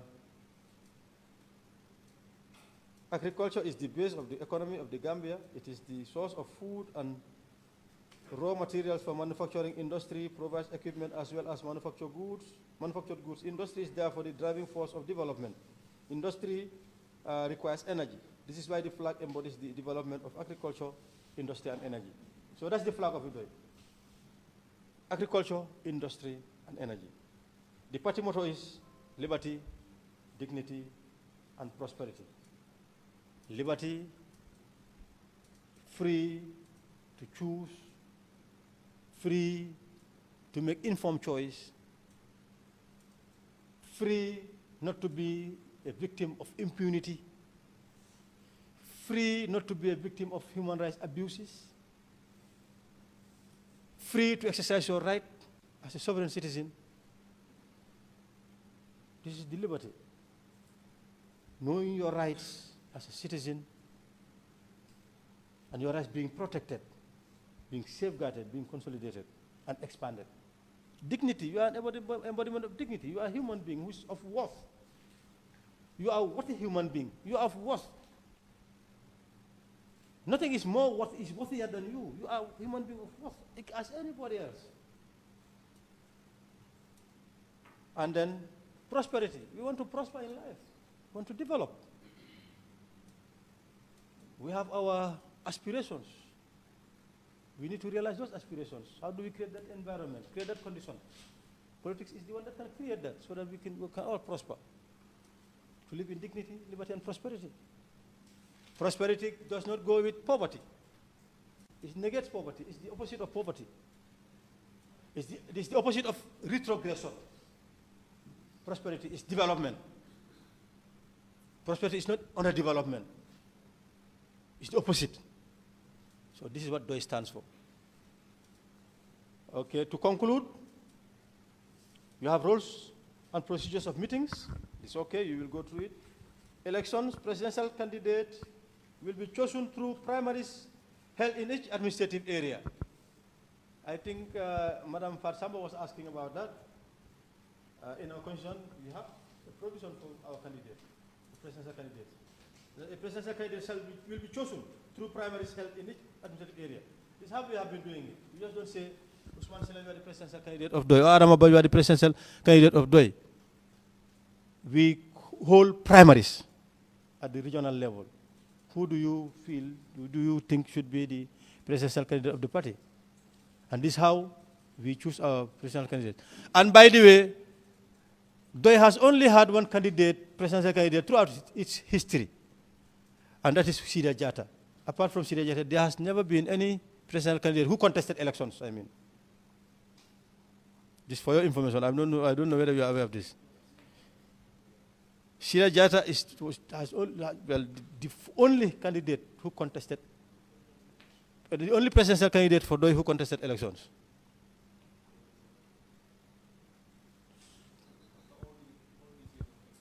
Of course, yes. All these years of existence. He's the only one who contested on a Pdois ticket as a presidential candidate. And then the person who receives the highest number of votes cast by the members in the various administrative areas will be the party presidential candidate. Candidates for National Assembly elections will be determined by the members in each constituency in consultation with members of the Central Committee. And the same with our mayoral. In fact, with the National Assembly, it was very interesting, particularly in the situation of Banjul. Banjul, the party did something very extraordinary. We had primaries with other parties. Pdois committed itself to a process of a primary with other political parties. It was not exclusively Pdois as in the other cases. Because there was a movement that was inspired by the coalition, the change that came about. And of course, they consulted with us. We advised them that that's the right way to go to for us to come together, all the political parties that are interested in fielding candidates, to stand as coalition candidates, to come and have primaries. When they had already identified its, through consultation and consensus, its candidate, that candidate of Pdois subjected himself to a primary with other political parties. But other political parties were not forthcoming, and independent came.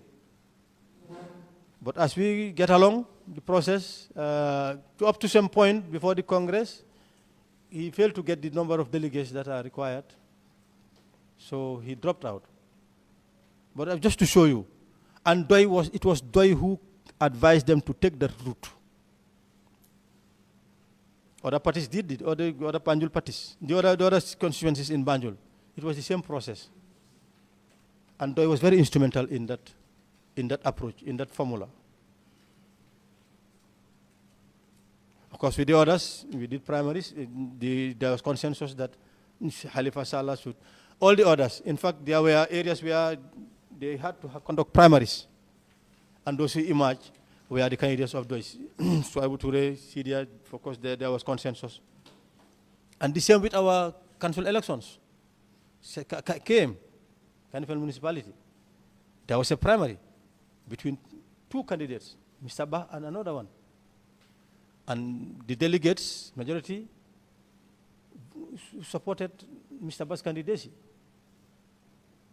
to stand as mayor for Pdois in the Kanifal municipality. So you can see the democratic nature of Pdois. We don't impose anybody on anything.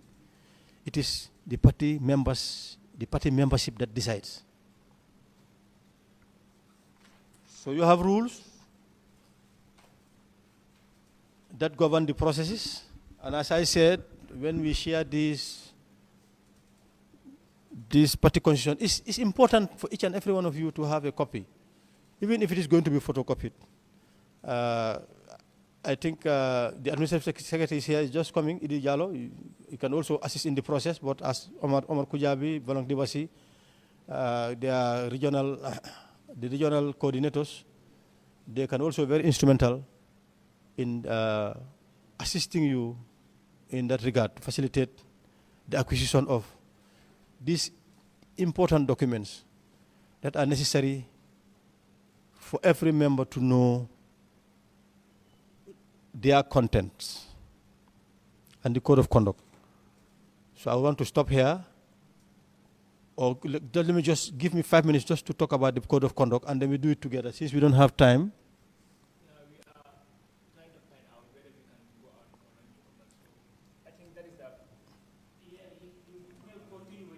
Code of conduct for 5 minutes, yes.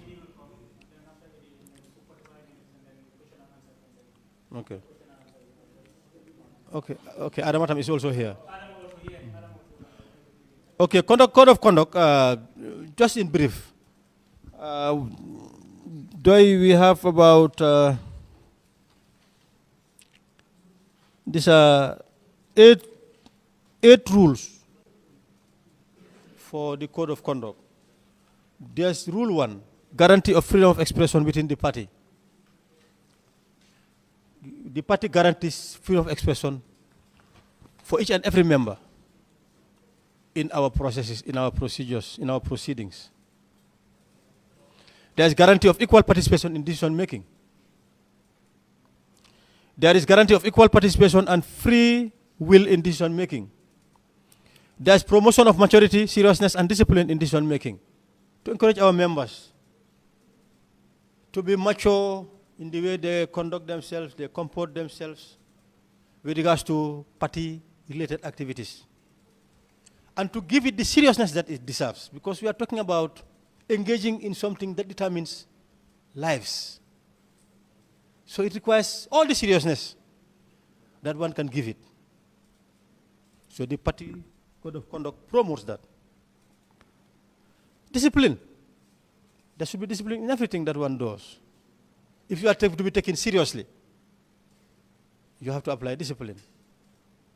Discipline being serious in what you are doing. There is a rule number 5 is talking about the party as an instrument of political leadership. That's what the party is about. It's an instrument of political leadership. To serve, instrument to serve, a tool to serve. How do we prepare ourselves? So that when we are given that task to lead this nation, we'll be able to discharge that responsibility. Members have to be involved in that process to ensure that the institution is an instrument of leadership. Rule number 5 is talking about instrument of service, not only leadership force, leadership in service. That's the link. This is symbiotic. They are linked to the other. It's an instrument of leadership. You can lead. We have all the credentials, all the capacity to lead. To lead in what? Instrument of service, in serving population. It's not an instrument to be used in building status, used in enrichment, personal enrichment, in posturing yourself, posture to privilege. I am this, Honorable Usman Silla. In fact, we are better off being called Usman. I'm better off being called Usman Silla. Each and every one of you is an honorable. Those are just connotations that the colony, everybody is an honorable. So I'm a servant of the people. I'm leader in service. That's what leadership is. It's not boss, somebody who's up there. You are leading in service. That's what is trying to promote, instill in the Gambian mind. That the leadership that we are talking about, and that's how leadership should be. Leadership in service. We are leading in serving our nation. We are elected to lead in that service. Not everybody can go to the National Assembly. All those in the Gambia cannot go to the National Assembly. What they do, you select people to go and represent you at the National Assembly. And we cannot do it for every National Assembly member to be elected by every Gambian, all the eligible voters. So they said, let's divide it into constituencies. And that's how I came about, that's how we have National Assembly members. We divide the country into constituencies. But each and every one of them is representing the Gambia. But why constituency? Because everybody cannot elect that. We can only do it for a president. We cannot do it for everybody. Then how many presidents are elected? It's not even logical. You getting the point? That's the reason why we have National Assembly elections. We said, okay, those in Banjul we are giving the responsibility to elect someone who is representing the Gambia. Because not all the eligible voters can do that. So this is how it came about. Service. Honorable, everybody is an honorable. Everybody is an honorable. So this is what Pdois is talking about. And then you have rule 7, the party as a depository of collective will of the people. What everybody agrees, the will, what they want, the party is the embodiment to promote it, to work towards its realization. The party as a source of emulation and inspiration. Of course, you cannot inspire people in an environment where you have superiority and seniority. Bosses and servants. There cannot be any inspiration. Because if you are low, you are a slave. Let me just give you the term.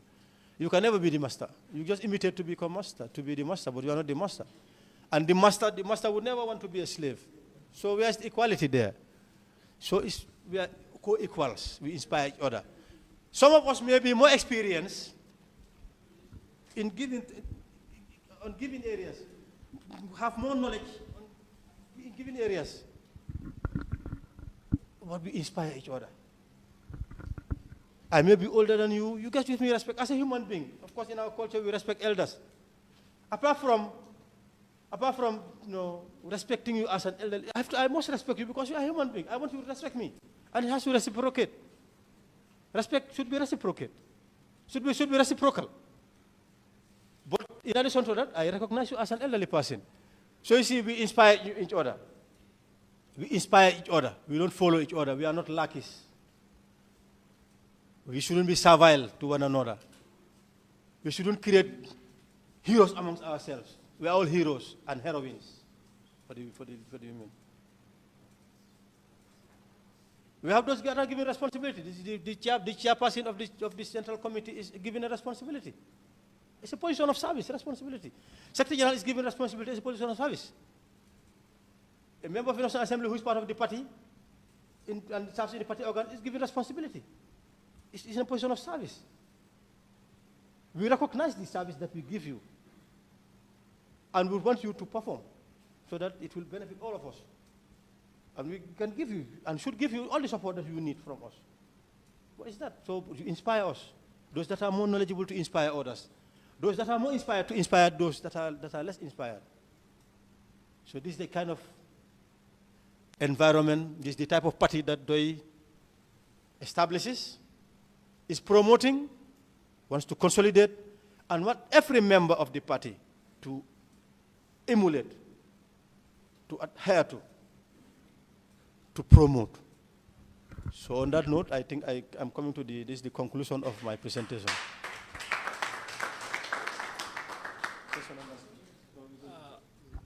Okay. I think thank you very much, Mr. Silla. That was a very productive deliberation that you have just done there. And we are also going to acknowledge the presence of the admin secretary, Mr. Idris Jallo. So he was supposed to speak on a topic, the tax forward, and yesterday he was here the whole day. So, but this time around, he wants to give the floor to Dr. Adamaba to come forward and then at least give us something. And I would also like to quote something from the Wolofs. They said, "Luyengu luko yenga loko opodole." And if I'm to give that a direct translation into English, I know my educated elites will not agree with me, but I'll be tempted to say, what seeks it is more powerful. So, Mr. Adama, come and seek us.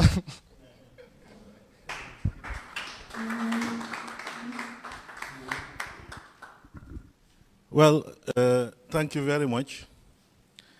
After that brilliant presentation done by him, I mean, what is amazing with this party is every aspect of it actually teaches you a lot of things. In dealing with the Constitution, he has actually touched a lot of aspects that deals with the very life of the party and deals with the very life of the Gambian people. So this is the superiority of Pdois. It is here to educate, it is here to inform Gambians of what their rights are, how they can take charge of their own destiny for prosperity. And it's doing it selflessly. It's doing it selflessly. It's not doing it for riches. Our biggest problem now is we have elites. We blame the masses. And normally, sometimes you hear them saying, oh, it's the people. They are ignorant. That's why Pdois is not in power. These people, Gambians, they are ignorant. No, but look at the elites, what they have been doing. Since the First Republic, when they sit there and they are in position of privilege, they forget about the masses. They forget about the people. It is them that matter. Yeah? They try to have as much wealth as possible. Where are they getting the wealth from? It's the Gambians that have entrusted them. And sometimes I hear people saying, oh, Pdois must be speaking above the people. How? We have people who can speak Mandinka very well. Who can speak Mandinka better than Sidi Ajada? Who can speak Wolof better than Khalifa? Khalifa can speak Wolof with no English in it. You want to tell me the Gambian people are fools, they can't hear that? You want to tell me they don't understand Wolof, Mandinka, and any other language? Idi speaks Fula, brilliantly. Other people speak Manjago. Other people speak Jola, Sarakule, and all the other languages. We've gone around the whole country talking about a very, very simple message. And that is, since 1970, when we had a republic, Gambians own themselves. They are sovereign. In 1889, the British negotiated with the French to demarcate what is present Gambia. We had our boundaries. Then we identified this country as ours. But it was not ours. We were under a colonial master, they called them. They prescribed our development. They took our resources. They did everything for the empire. And we just said, yes, sir, under them. Yeah? Then the First Republic came. What happened? Did we have progress? We're still poor. We're still the same. People still live under thatched roofs in this country. Thatched roofs. Negi nyach in this country. And those are the farmers that are producing the wealth of this country. The Second Republic, are they better? They're still selling their peanuts. They've even stopped selling peanuts because it has not brought any development for them. Many of them have abandoned farming. And their children, what has happened? They don't want to go back to that. Many of them will come here or look for a way of going out. Is that progress? Pdois is saying we need to deal with that. We need to deal with this important aspect that is poverty. How do we do it? We are a country. We must come together. If we come together, we put our resources together. But if we put our resources together, it's like an investment. We invest, for example, if we invest in a shop, and we say we have to employ someone to take care of the shop. And then a lot of people come to that interview. They all form their own groups and say, okay, we want to go to the people for an interview. All of them come with their programs to sell to you who are going to employ them to take care of that shop.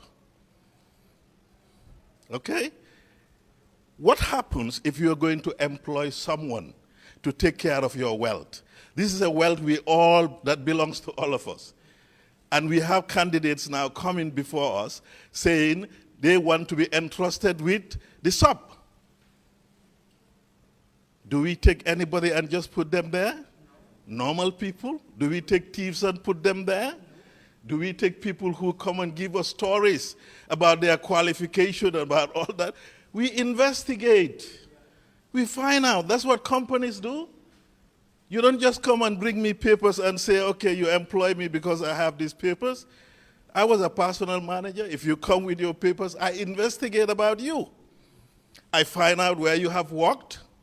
I find out what you have been doing. I find out how will you actually help my company to be big. If I find out, and then I will say, okay, you're a good person. Let me employ you. If we do that and you employ someone honest, you employ someone who knows the job, then that company will develop the same way a country operates. But you don't stop there. Because if you select that worker to come, is the president, you select him or her and give him that job to take care of, you need to select some white men and white women to look at what that person is doing. Those are our National Assembly members. We put them there, not for them to touch that well, because that is under a person who is managing it, but they can watch on our behalf. We say, okay, you guys, you are trustworthy. We put you there to watch this manager and his team to see whether what they have promised us, they will do for our own progress. And these people are there to watch for us. But if we select people who that manager will give a car, who that manager will give a compound, you think the white man or the white woman will tell you truth? No. This is what is happening. It's obvious for people to see. Some of us can be bribed, and the executive can do that. Now, if they do that, who will look at them? Nobody. And this is why when something come to the assembly, you have others who will say, no, we will stand on behalf of the executive. Why?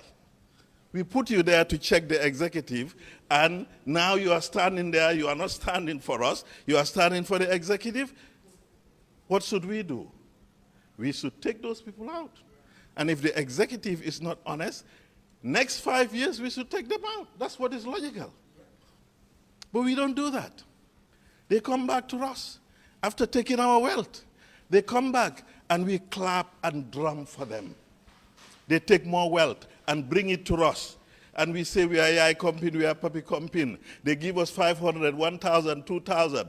They bribe the whole population. We follow them again for the next 5 years. Does this make sense? We cannot do everything if we are together for ourselves. We must find people. All of us cannot go to the National Assembly, as I said.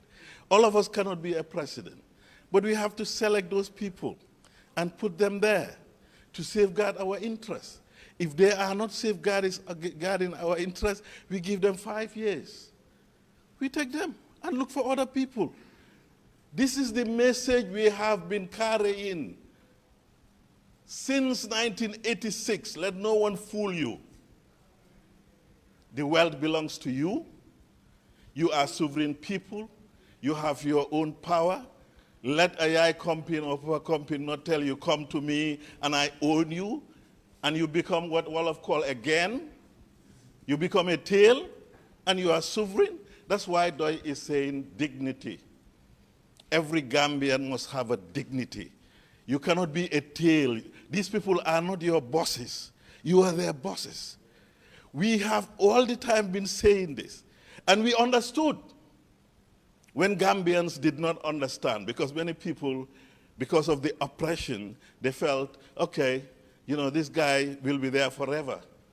We have always said that is not possible. You have your power is your vote is your voice. Utilize it effectively.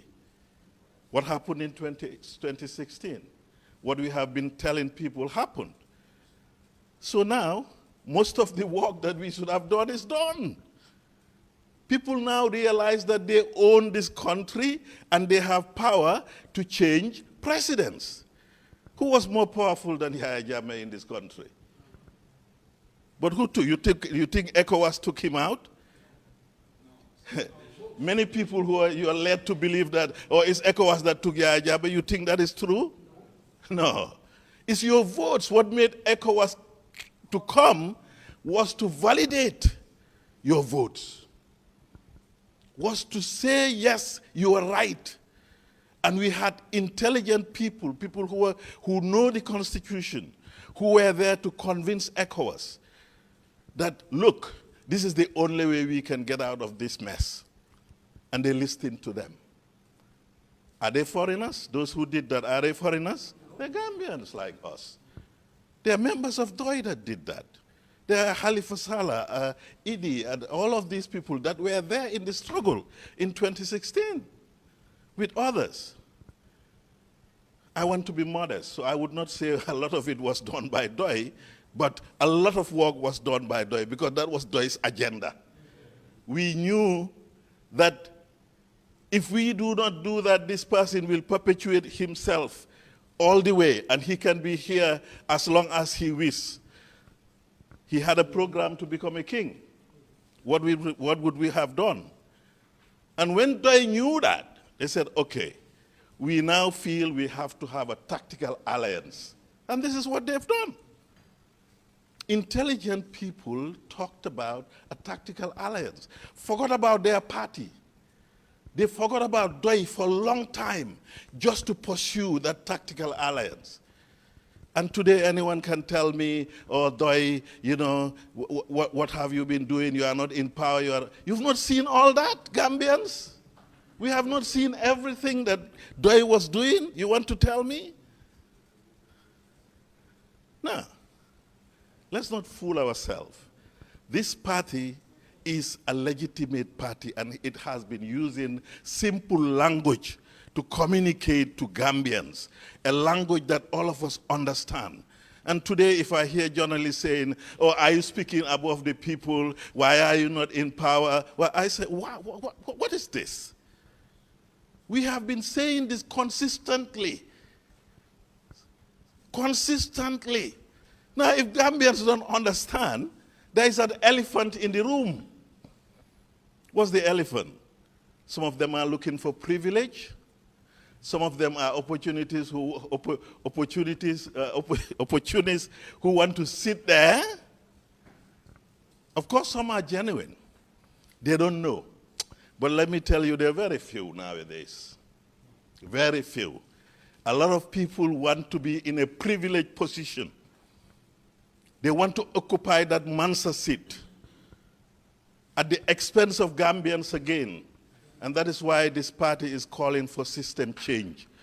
We don't have it yet.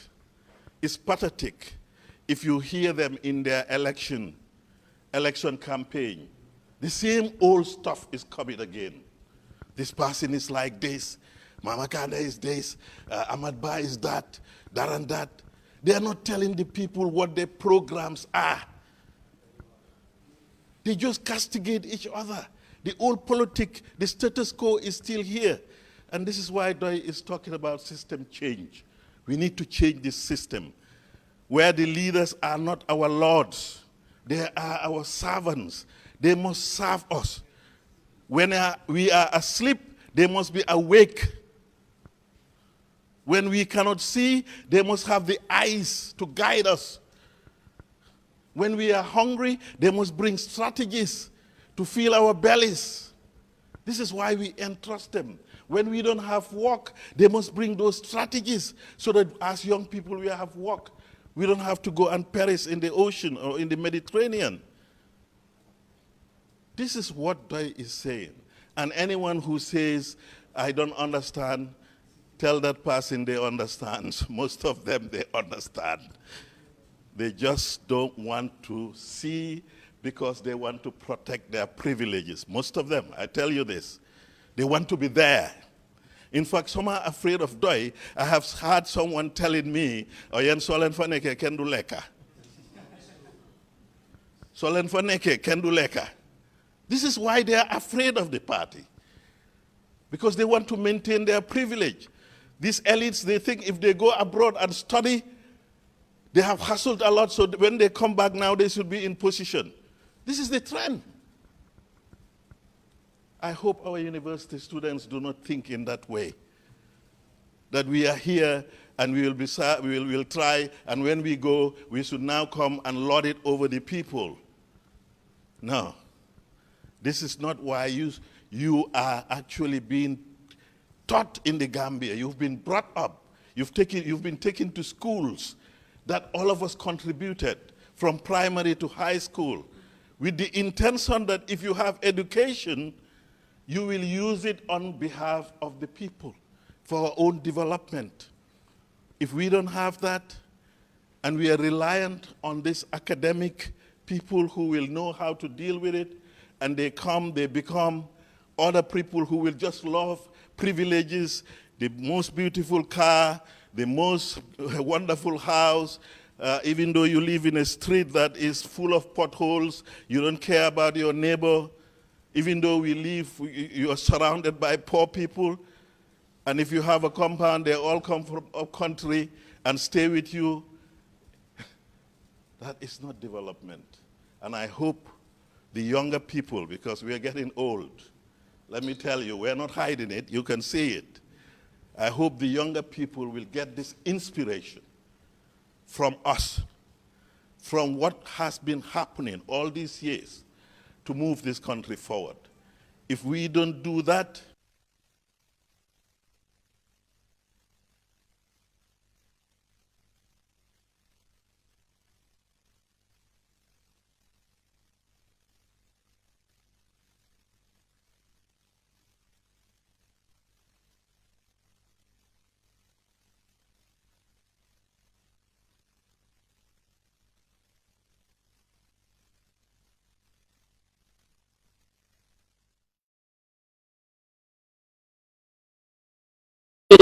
and talents promotion. The Gambia's first non-profit online public broadcasting network and home of culture and entertainment. At GTP, we bring you the best of Gambian creativity right to your doorsteps. Sell your products and services to millions of Gambians and friends of the Gambia via our online radio, TV, and newspaper. Advertise your business and watch your clientele grow like never before. Our content from the Gambia gets the diaspora hooked up to our screen, whilst those in Gambia love what we bring for them from afar. This gives us a unique edge and separates us from the rest. If you want to be heard or seen by the world, contact GTP. we continue to live here. Look at this pandemic. There was a time, if anyone who is sick, you cannot go to Europe, you cannot go to Dakar, you stay here. You go back to the hospitals. And then you complain. But you didn't develop it. You didn't help to develop it.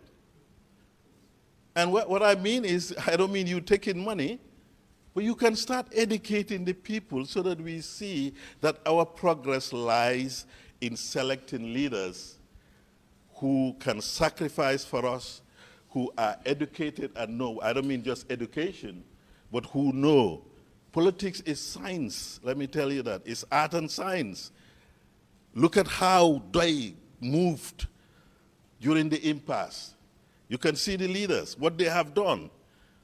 You think without knowledge you can do that? You can't do that. So we must make sure the leaders that we put forward, they have got the knowledge. By knowledge, I don't mean just education, going to university, but the knowledge and humility and openness. Put yourself down. Don't think you are above the people, just like he was telling us. This is the only way we can move forward. If not, I'm afraid we will still go backwards in this country. Thank you very much.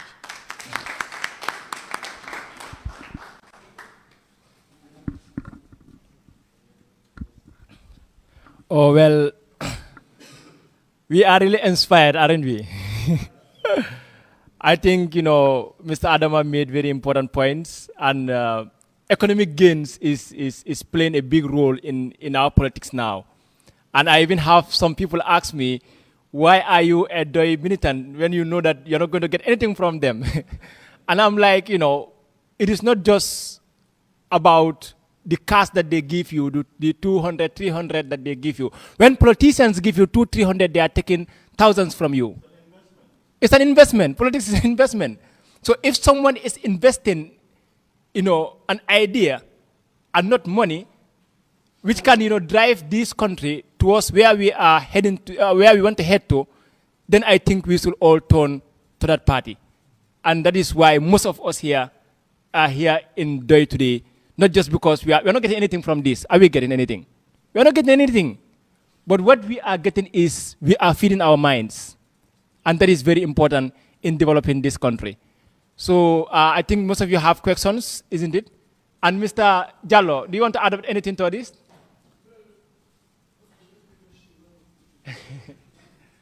Okay, let's have Mr. Idrissa Jallo. He's the admin secretary of Pdois. And he was here yesterday. Yes, sir.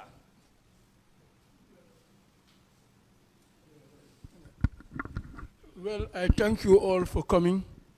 I thank you for gracing the occasion. I thank Mr. Usman Silla for the deliberations he made, and Mr. Adam Abba. I want to buttress on one point that Adam made in my presence. And I do not know if you have listened to him carefully, but that was one of the last statements he said. And what he said was, you are not giving someone power. What you are giving to the person is responsibility. It means that person is not to be above you. It's not to subjugate you. It's not to dehumanize you. That person is to treat you as a human being. And when you are treated as a human being, all that is due to you will be given to you. And that is what each and every person on the face of the earth aspires for. So when selecting your leaders, select people who are willing to serve you. Don't select people who will tell you, Manda mabuga neka bur, ndelafte kake mansati, mimi dafala wonde landlo. When you select people who tell you, ndelafte kake mansati, ndem mansati ngolti. Wala man do neka buga neka bur, because man domi burla, man siyahi burla joge. Wala mimi fala wonde landlo, baiti min komi iudi landlo. Then you are empowering someone to suppress you. And that is your own doing. So what he said is you do not empower, you delegate responsibility to someone who will in turn serve you for your benefit, so that the world will be a better world. Thank you.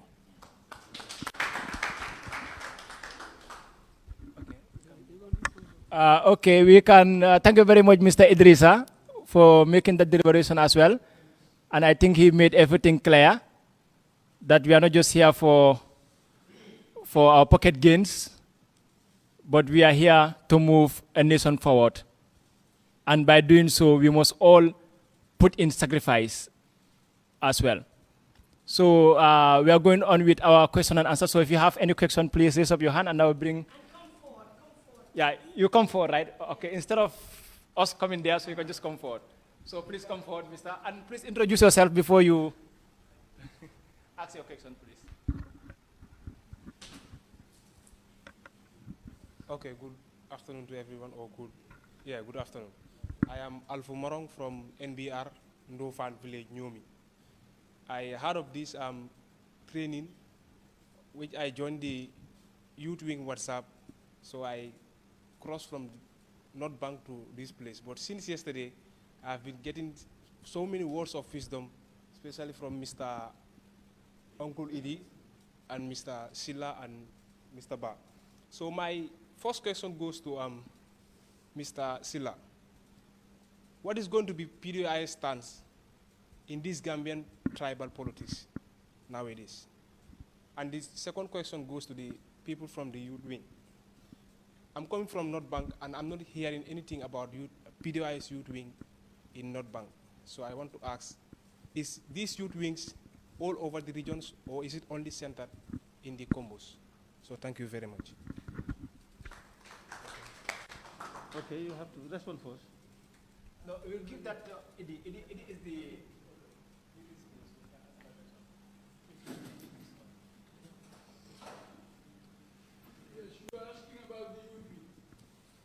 Tribal politics.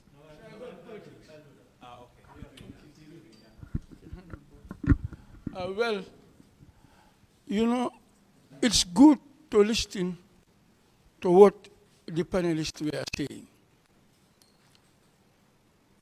I believe Usman Silla told you that from 2001 to 2016, they was building a coalition to bring about change. Because at that time, the Gambia had a challenge. And without strategic planning, we would not have overcome the challenge. What was that challenge?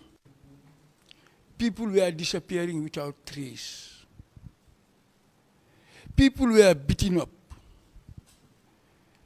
People were tortured.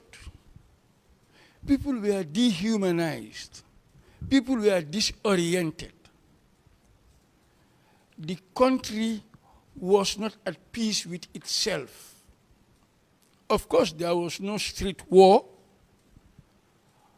but the peace that we were talking about was not in reality peace. It was subservience.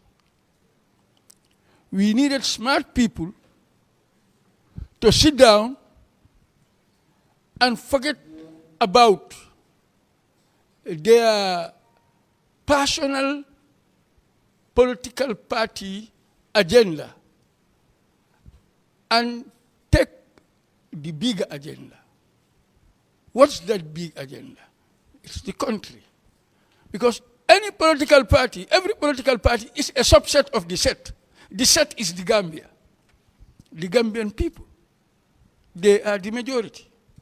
When you take the responsibility of leadership, what you must have in your mind is to serve the Gambian people.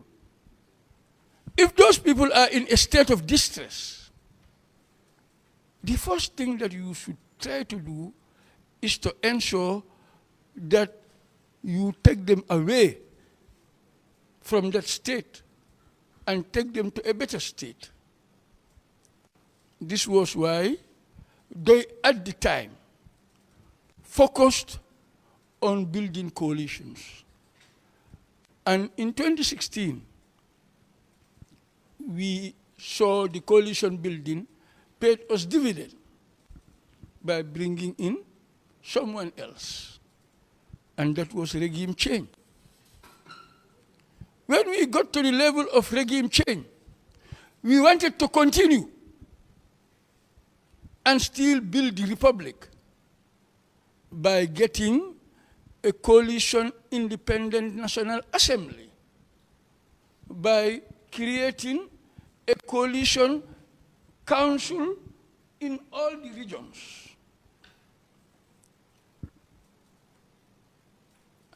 Well, it may not be fair to call others detractors, but it's very fair to say there were people who did not subscribe to the national agenda. They preferred to go back to the subset instead of focusing on building the set. Whilst Pdois focused on building the set. So they betrayed. And we continued. Fast forward, we have youth members in all the regions, in all the constituencies. And they were elected by people from those regions and from those constituencies. What Pdois does not go and impose people on others. What we tell the membership in each area is to select their youth bureau representative, their organizing bureau representatives, their women bureau representative, their elders and advisory committees, their coordinators, their activists. If you go to all the regional bureaus, we have bureaus in each region. If you ask about this, they will tell you. And it is for you people who are interested in seeing Pdois take a firm stand in the affairs of Gambia, to go to those bureaus and ask for the information you want. Whereas that information does not exist, or it's not given to you, then revert back to us. Get the number of the administrative secretary. Get the number of the national coordinator. These are the entry points. Call them. Make your inquiries. And of course, you will have response. So it may be very wrong to say that the youth wing or any other bureau within Pdois is not doing a great job. The possibility is you might not be close enough to be aware of what is happening. As we are speaking, we have registered members all over the country, in every village, in every town, in every city. We have activists in all the constituencies. We have activists in all the wards, as we are speaking right now. Omar Kujabi is over there. He is the regional coordinator for WCR. Yaya Fofana is the regional coordinator for NBR. Lamin Samate is the regional coordinator for LRR. Omar Dem for CRR South. Ansumana Toure for CRR North. And for URR, you have Mauda Jata. For Banjul is Dembaba. And for KM is Bolong Dibasi. These are people who are running the affairs of the party in the various regions on a daily basis. So what you must do first is to look for the entry point. Make inquiries, and then draw conclusions. I will give Usman the baton to discuss tribalism, but I want to have a short. So you can come here. For me, tribalism does not really exist. What exists is interest. He will dilate on it, but I'll say a little. Why am I saying a little? Is I believe we should look into our local languages and find out if tribalism really exists in some of our local languages. What I found to be very interesting is Indinko language.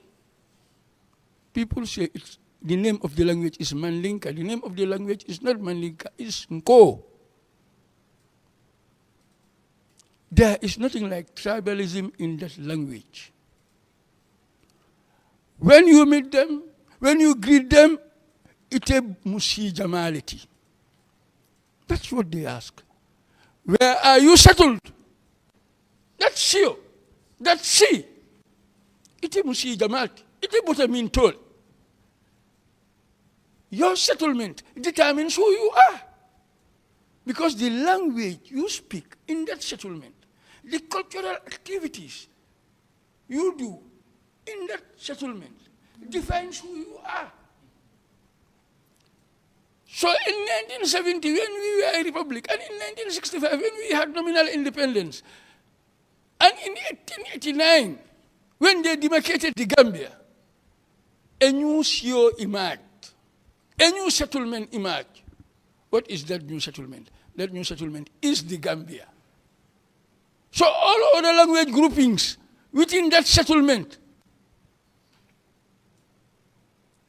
is part and parcel of the big Gambia CEO. And if you study Mandinka properly, when you say Mandinka, all the language groupings here are part of the Manding Empire. And that is what is meant by Mandinko. People from the Manding Empire The one who speaks the Nkol language will call himself Mandinka. What of the Wolof? What of the Serer? What of the Jalunki? What of the Jola? They are all from the same Manding empire. So is it right for a single person for me to claim I am Gambian and you all accept me? It is Gambian, but you are lesser Gambians. Is that the right thing? Would you subscribe to that?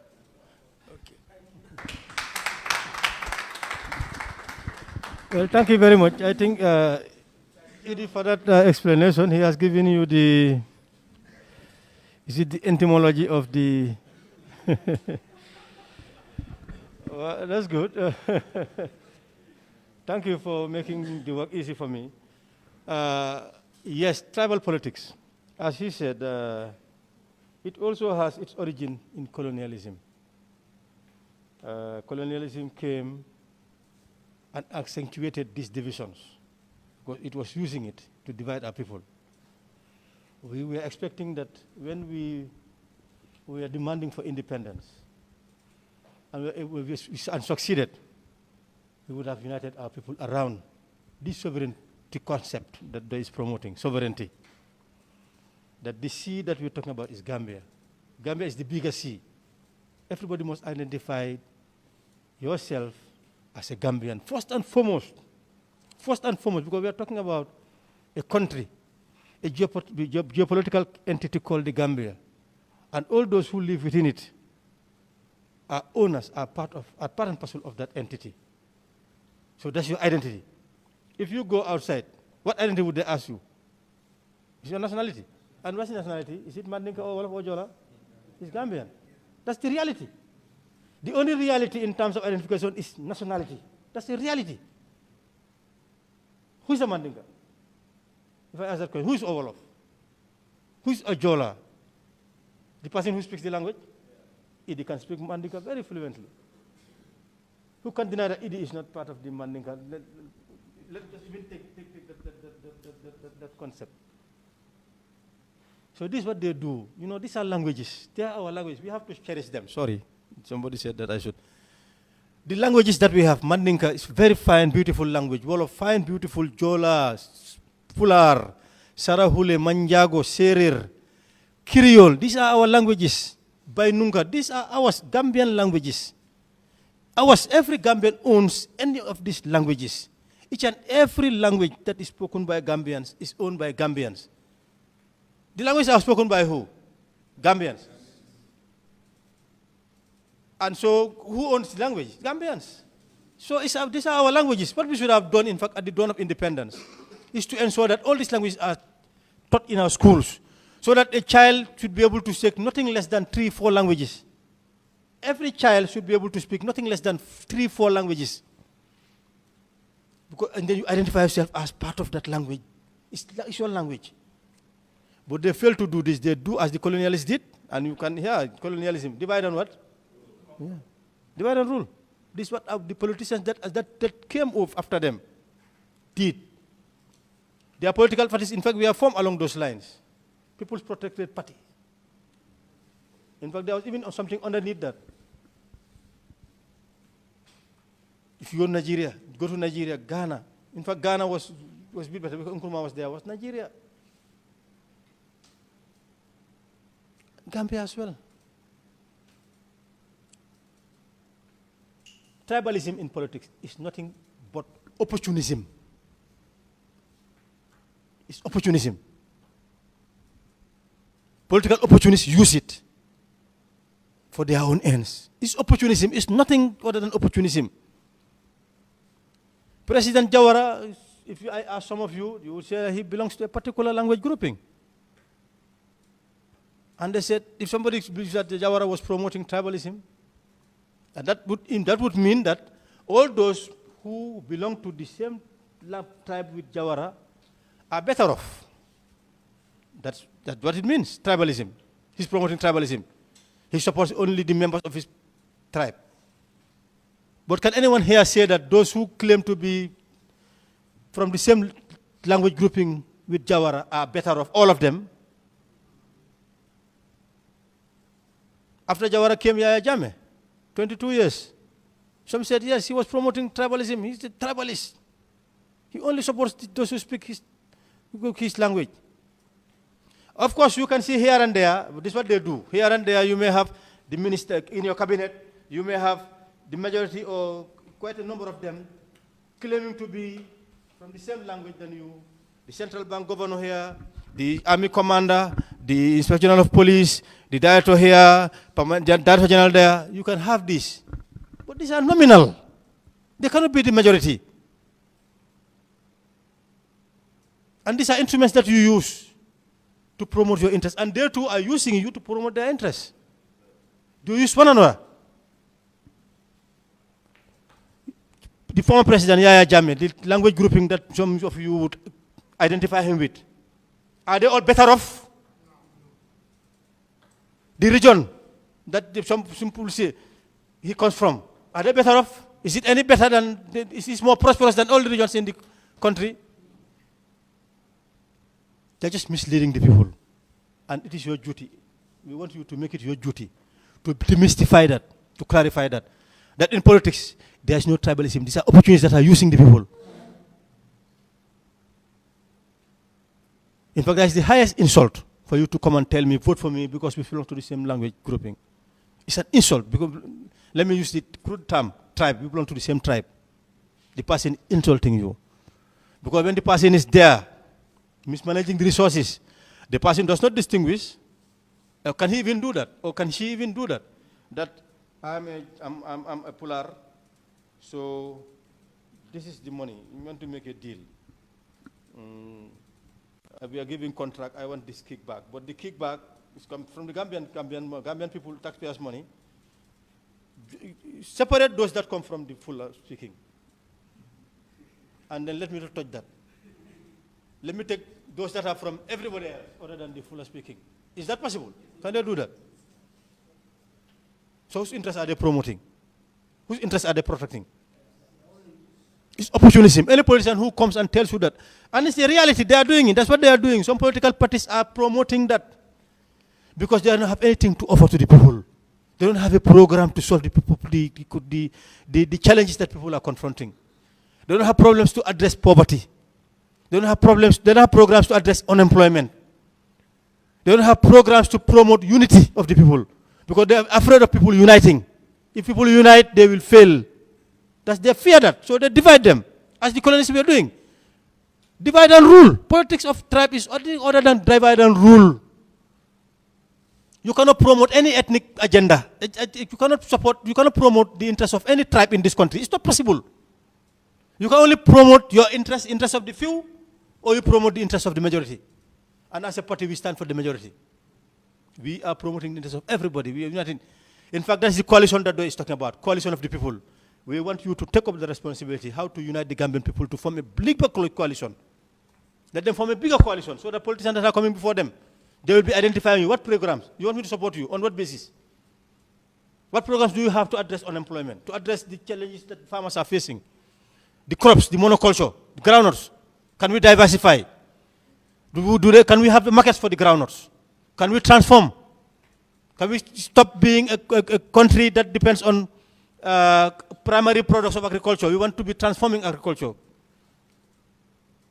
Value addition in agriculture.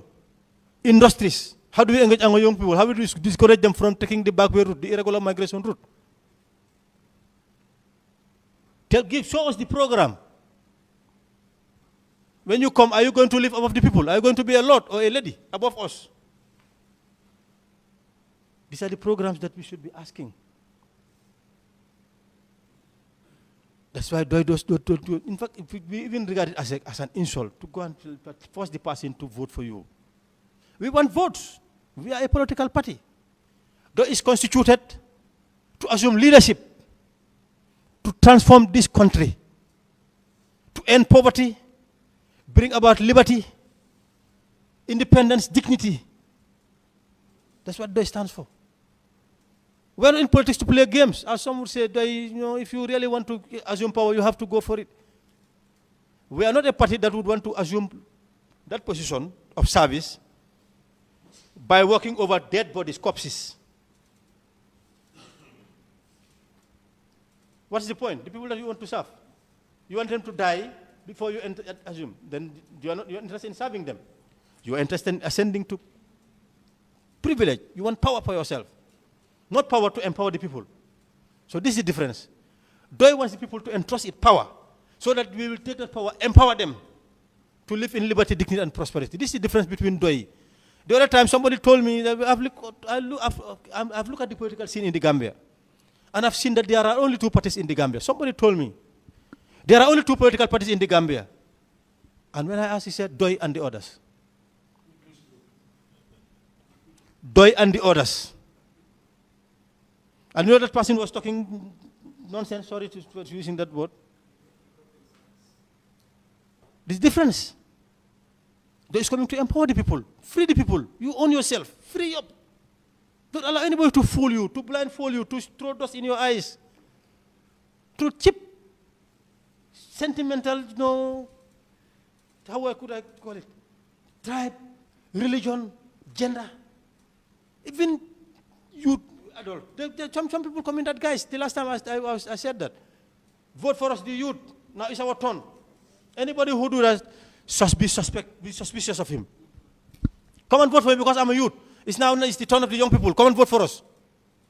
How old was Jawara was 41 when he became prime minister. And the members of his cabinet, majority were under 30 years. His cabinet. The influential guys, they were under 30 years.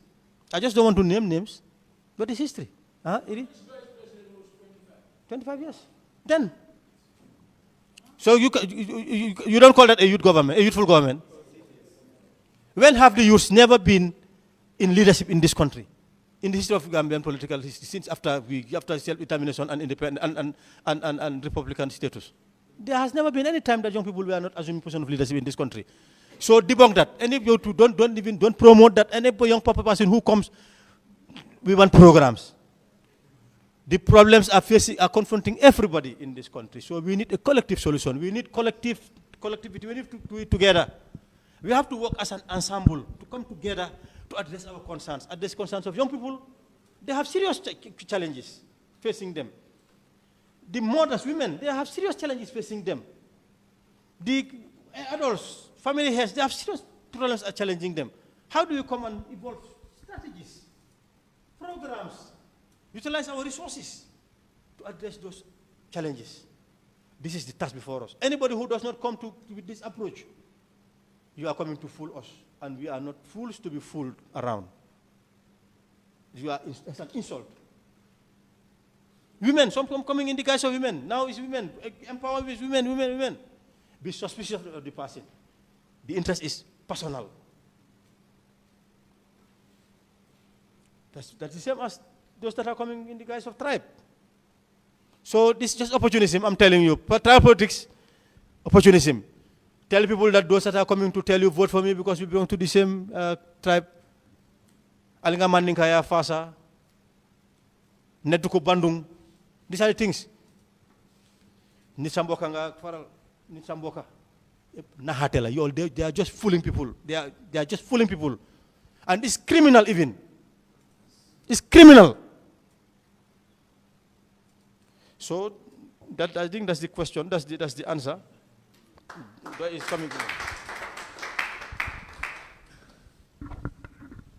Hello, assalamu alaikum wa rahmatullah. I'm just having a few questions, but before that, my name is Musa Jallo. I'm living at New Yundum.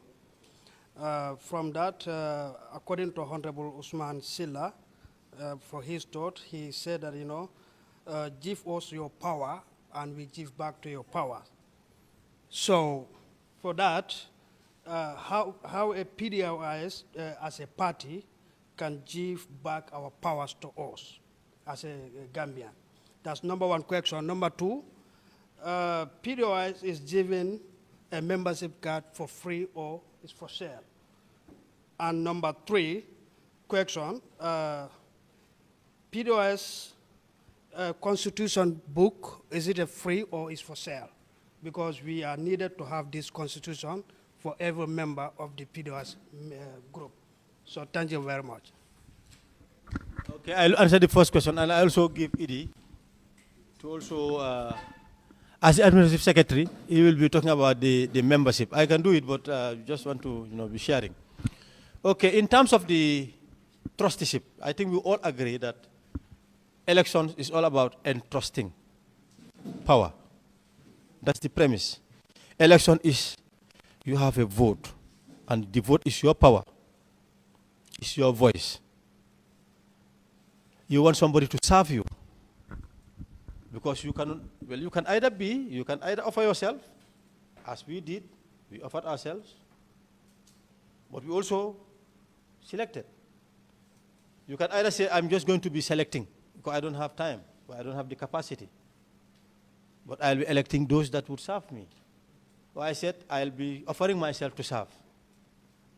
Okay, that act of voting, electing, is you are entrusting your power. What they call denkane in Wolof. I think Manika Kafu. Karafu. It's not about that. And then what you entrust, you own it. You can take back. What I give you as gift, I've given it to you. You own it. You see the difference? So I've given you this to keep for me, to manage for me. I said, give it to me, and I'll give it back to you. The resources, you are giving me money, taxpayers' money. You are a taxpayer. Directly or indirectly, you are paying tax. And you are entrusting me with the responsibility. If I am president, you are entrusting me with the responsibility to collect and then decide how to distribute. If I'm a National Assembly member, you are entrusting me to ensure, to perform oversight, to ensure that that money that the president is collecting is utilized to serve your interests. So you see the difference. So Pdois is saying, give us the power as president to take the money from you. Give us the power to make laws for you, to give you liberty. So that power will give you liberty.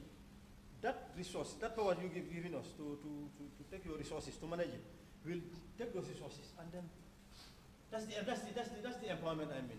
Give me power to be able to work for you, to benefit you. That's what it means. Give me power to empower you. You have power, you have resources, you have power, that voice. And the National Assembly is the same thing. Give me power to ensure that this person you have given power to take money from you gives back that money to you, gives the money back to you. To give him power to make laws, to make life easy for you, takes that power to make life easy for you. So this is what it means. Huh? That's the trusteeship. Politics is about entrusting power. That's what we call trusteeship. Okay, in terms of the membership, you can talk about it as the administrative secretary. Thank you. Let me buttress some of his points. Yesterday, I think we dealt with some of this. If Pdois is being given the mandate to run the affairs of the state, how would people benefit?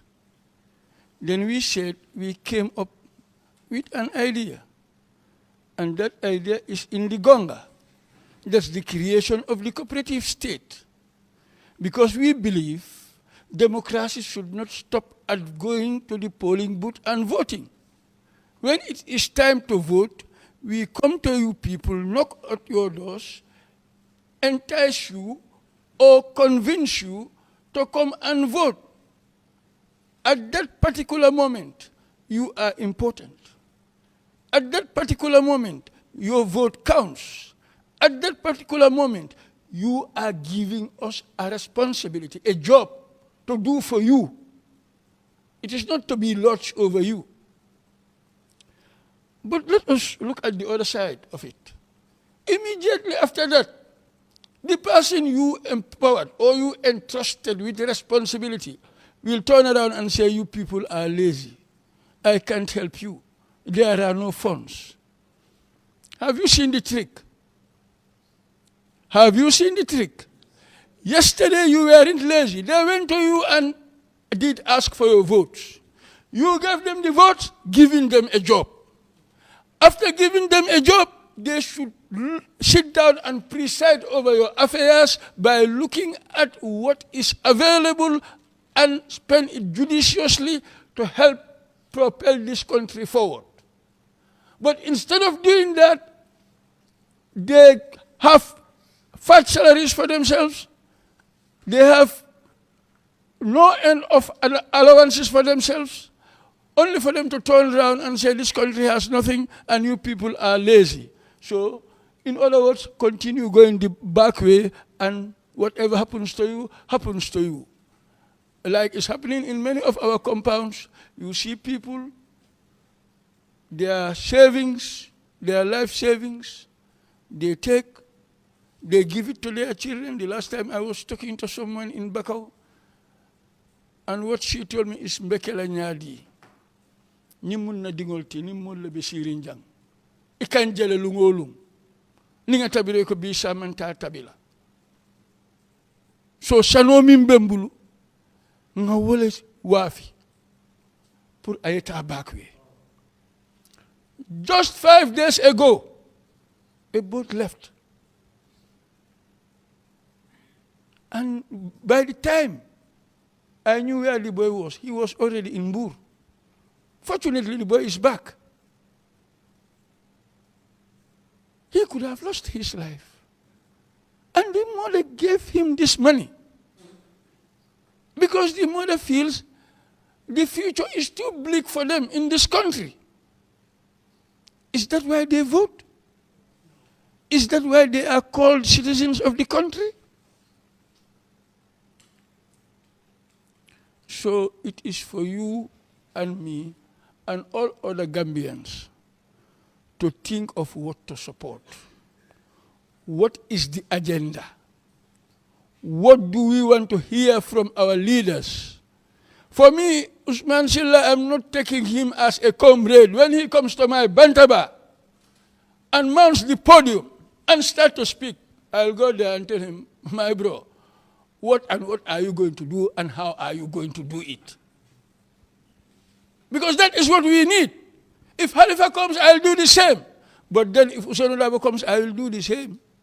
If NPP Adam Abaro comes, I will ask the same question. So that their response will be held against them. If you are seeing today, we are able to say we discussed and agreed upon a 3-year transition. It is because it was discussed and agreed upon. If it was never discussed, never agreed upon, would we have cautioned him? No, we would not have done so. So, for us as citizens, we must also play our role. We must start to ask questions, to push our leaders to give us answers. In that way, they will be able to dilate on their programs. And if they are convincing enough, we vote for them on the basis of programs. Like he has said, tribalism is nothing but opportunism. It's nothing but opportunism because I think I am a fuller speaking person and the majority of the people in the Gambia are fullers. I go there and tell them, Musipe wallelang. Si ang wala nilang, then you come, you vote for me. Maybe the next person I am going to deal with will be from planet Jupiter or Mars, because he is the person I know, he is the person I can deal with. Look at our country. Look at the companies that exist. How many Gambians have had part of the contracts that are to be given away? They are all in Chinese hands. Have we started to work on the cooperative state? Did we bring the youth together? Those who will run, go and dance, go and jump, go and support political parties. What have we organized for them? What do we have for them? Did we train them? Did we educate them? Did we establish companies for them where they will be shareholders? If we did, would we accompany them? We did not do that. This is why our tertiary institutes are failing. We are training people to merely know how to make tables, how to fix vehicles, but how to manage, how to market, how to become partners, how to play a significant role in our socio-economic development. That should be part of the training component that we did not do. So for us, I think as Gambians, I think it is Usman who said it, there is the need for a coalition of Gambians. A coalition of Gambians. I am not talking of a coalition of political parties. I am talking of a coalition of Gambians, like-minded, progressive Gambians, who want to see this country move forward, should sit down, consult, discuss, and look at what is in the best interest of the Gambia, and look at those who can serve in that capacity, and vote them. If we do that, we've done the right thing. If not, well, we will still be people who wouldn't be given the type of attention in the world that we would want to have. Okay. Well, there are no membership cards as at now, but there are membership forms, and we do not sell membership cards. Why? We do not think we should buy your sovereignty, nor should we sell your sovereignty. It is for you as a Gambian to know that this party convinces me that what they stand for is in my interest. And you come and you want a membership form, we will give you a membership form. If you can donate the party, whatever, you can without causing any constraint, you are free to do so. If it is a $10, if it is $1,000, if it is $1 million, if it is $100. Because that is what will keep the machinery functioning. So, for a political party to continue to work, to continue to go around the country, to continue to meet people, of course, we will be needing funds. And the funds, where would they come from?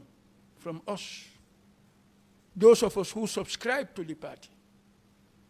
So not only would you want to contribute when filling a membership form, but time and time, if you have, no one is obligated to do it. But if you have $100 or $50, march to the office, you will find Bolondi Basi there. Let him give you a book. You will sign. And put your, give him your cash. It will be tabulated, and it will be on a list. You will come and verify, or go to Nyasi, who is our treasurer. Give him whatever you want to give him, or ask for the bank account. We can still give you that. So that if anyone wants to contribute, that will be the best avenue.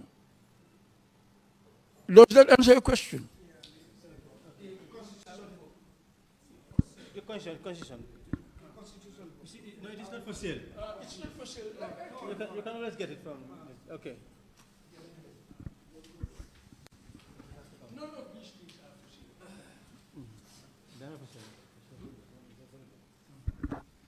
Yeah, good afternoon, Honorable Silla, Honorable and our able Secretary, Administrative Secretary, that is Mr. Idi Jallo. My name's Ibrahim Hisseka. I'm also a member of the Pdois party and also a sympathizer. I have a question, but before jumping into the question, we know that here in the Gambia, with the tribal sentiments, we keep on talking. With the religious affiliation, we just keep on talking or harboring. For me, it's simply all because of what Gambia lacks civic education. Because we know that a nation without civic education is tantamount to being failure. So, if Pdois happen to take this country in a nutshell, like take the leadership of this country, when it comes to civic education, what is the stand of Pdois, or in a nutshell, what mechanism will Pdois use so that it can educate the masses? Because we see that during the inception of when we gained independence since 1965, when we become a republic in 1970, we believe that in history, during Jawara's time, there was things we call institutional suppression. When we talk about institutional separation, meaning what? The PPP government in those days, they were not concentrating on the educational level because of what? It was only the schools which were built by the colonizers which were left here. Okay? For people to be able to be educated in those times, it will be very difficult and you can able to play with their minds. That's why some will tell you that during Jawara's era, Jawara's PPP was one of the reasons which is still disturbing Pdois, meaning what? It is still giving Pdois some obstacle in able to at least convince or persuade the masses. Why? Because of what? The concept of what? Socialism. We believe that in socialism, okay, the state has the absolute control of everything. Okay, but the message they were giving to the masses is like, if you have your wife and your son or children, they will own it. Jammeh's time also came. When Jammeh took power, we know that between 1994 to 1996, there were a lot of schools which were built. But the question is, were those schools quality? Okay, quality in a nutshell, like, were they given the knowledge which should be inculcated in the students? We know that that was one of the problems of Jammeh's. Okay, Barrow's government also came. Still now the same thing. That's why Honorable Sidi Jara last time even comment why he said that the University of the Gambia should be closed, as far there is no quality. Now, what is the stand of Pdois? When Pdois took power in 2021, what mechanism will Pdois put in place so that civic education in the country will be priority? Thank you. Yes, thank you very much. But I just want to say something to what Eddie said earlier on in terms of young people. In fact, I understand that there is this portion way forward. We can treat it as we go along. I think time does not, is not on our side. We can as well do the way forward. So I want to say, in fact, one of the ways forward is for you, you are part of a youth body. And I believe that is important. Get yourself, as I indicated, in terms of the constitution, that you need to make yourself formal so that you will be recognized by the process, the party, that you are a youth group within the party. That's one thing. And then that requires you to be organizing activities in the milieu of young people, students and the like. That's one. And the other thing, I've heard that Mr. Sonko is from North Bank. I've heard Mr. Jallo is from New Yundum. Mr. Ibrahim, where do you come from? Bundung. So the way forward is that now what the party wants is we are in the process of identifying. Idi has already told you that we have established structures. We have regional coordinators. We have regional activists. We now want activists at all levels. So in addition to your membership to this youth body in Doi, we also want you to be activists in your own localities. That's the way forward. We want all hands on deck, as they normally say. What can you do, Mr. Sonko, in your area to establish a Doi chapter in your village? Is it Ndofan? Ndofan? Is there any Doi branch in there? Is there anybody supporting Doi in your country? Are they organized in some of the structure? So that's it. This is the task. This is the way forward. Each and every one of you, we are tasking you that in addition to your engagement with this youth body, this Pdois youth body, we also want you to go in your locality as Mr. Marong. Mr. Marong, is it Marong? I thought Sonko, yes. To establish any 3 members can form a Pdois body. So this is what I want to part with you. This is one of the responsibilities and the way forward that we can undertake to consolidate the party and expand the party. The party is expanding. As I told you, I will know sometimes you have to be modest in what you say. You have to do things in humility. Arrogance is not part of us. But it's a party that is growing. Like this I can say. There is a party that is not coming down. There is going on. You can see it in elections. If you have this result, the next, it's increasing. It's the party that is growing. And I'm telling you, this is party that is growing. So this is one of the ways that you can do to make the party grow. Okay, in terms of socialism, that socialism is coming to own everything. No, that's misconception. How can I own something that somebody owns? Socialism cannot own private property. What socialism is saying, what the socialism that is talking about is that what the people own, who owns it? Who should it benefit? Is this wrong? Is this unscientific? Is this unattainable? Is this immoral? Is this unjust? So this is simple, in simple terms. What we're saying, we have a program, the cooperative approach, for the cooperative economy. What do people own? How can you organize it? This is what I was saying. Mr. Jallo, you entrusting me with resources. How do I ensure that resources benefit you? Pdois said we have a cooperative approach. What do people own? How can we organize it so that people will access it? To promote their welfare, to promote their prosperity. This is socialism that Pdois is talking about. In fact, it's even a misconception that PPP has damaged Pdois when they said that everything that you own. PPP and Pdois now, which party is visible? Which party is more active? In terms of civic awareness, Pdois is the party that has brought civic education, political awareness in this country in terms of education. I told you what they used to do in the political rallies. Because they don't have programs, you have more of drumming, more of praise singing, because there's no message to present. Pdois is the party that when we came, it's the only party that political rallies that entertains questions. Is there any party that does that here? Political rally, entertain question. It's Pdois the only party that is doing this. It introduces it, and it's the only one doing it now. We'll present our program, and any question that you have, come, ask us. Is this not civic awareness? Is this not political awareness? Pdois is the one that is doing it. In fact, we have an institution that is created under the Constitution, a statutory institution called the Gambia Civic Education, National NCCE, National Council for Civic Education. What Pdois is doing, they should have been doing. But of course, they say they're constrained by resources. But Pdois has already started it. So it's just a question of those institutions also taking it up because it's mandatory for them. They are statutory. They are created by law to be doing that. And I said it here. And Pdois, in fact, it's a little bit an insult. We tell you, some people are, you said, detractors. They are detractors, of course. They don't want people to know what is happening. And it's happening in the eyes of the people, but yet they want to show to the people that we are here under the hot sun. They said, no, it's not hot sun. This is night. It's dark. They want to do this.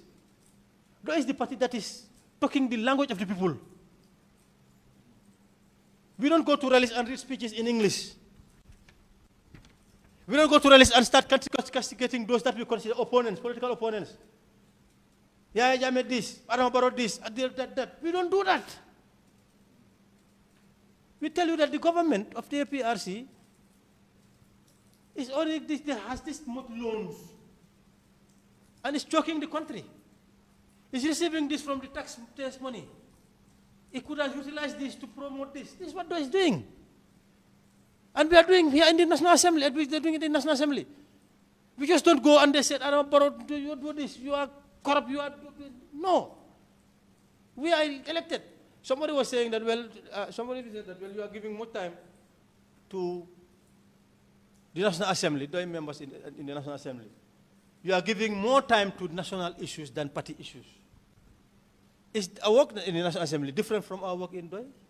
Is there any difference? Are we not giving that? Have we not? Didn't we ask people their mandate to serve them? Should we fail in serving them? And what we are doing there, we are promoting the interests of people. We are protecting. We are doing oversight, effective oversight. Who in this country doubts that Doi is not performing effective oversight in the National Assembly?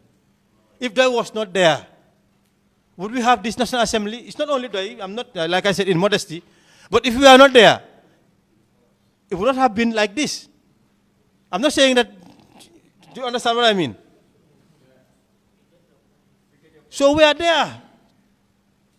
We are not only, we don't condemn, we are highlighting the challenges, the failures, and then giving prescriptions, giving solutions. That's what politics, that's what we should do as political party. We are a government in waiting. We are a government in waiting. We behave like that. We know what they are doing, what they are not doing, what they are doing wrong, and are telling them that, do it this way. If they don't, we can go back to people and say, this is what they should have done. We told them, but they did not do it. Give it to us, we'll do it better. And even if they are doing, we know that even if they are doing what they are supposed to do, they can do it better. That's why we are in opposition. Unless we see that, I told you in my early presentation, that whenever Doi as a party has seen a party that stands for what Doi stands for and can do it better, Doi would dissolve. I think all members would agree to dissolve, and then at the individual level, for us as individuals, what we are doing now, if we see those who are ready to come and replace us, to do it better than us, or even do what we are doing, we will just step back and then give them. It's as simple as that. Because we are not there for privilege, we are not there to die, to go to reach power. Let's organize people to take power. Huh? Let's instigate the people to engage in uprising so that the government will fall down, so that we assume power. No, we want people to be an informed choice. It isn't that I'm giving my vote to Doi because Doi is the only party that can address the concerns of the people, that can lift us out of poverty, that can lift us out of misery, that can lift us out of oppression, that can promote our liberty, our prosperity. It's only Doi. So I'm giving, it's conscious choice.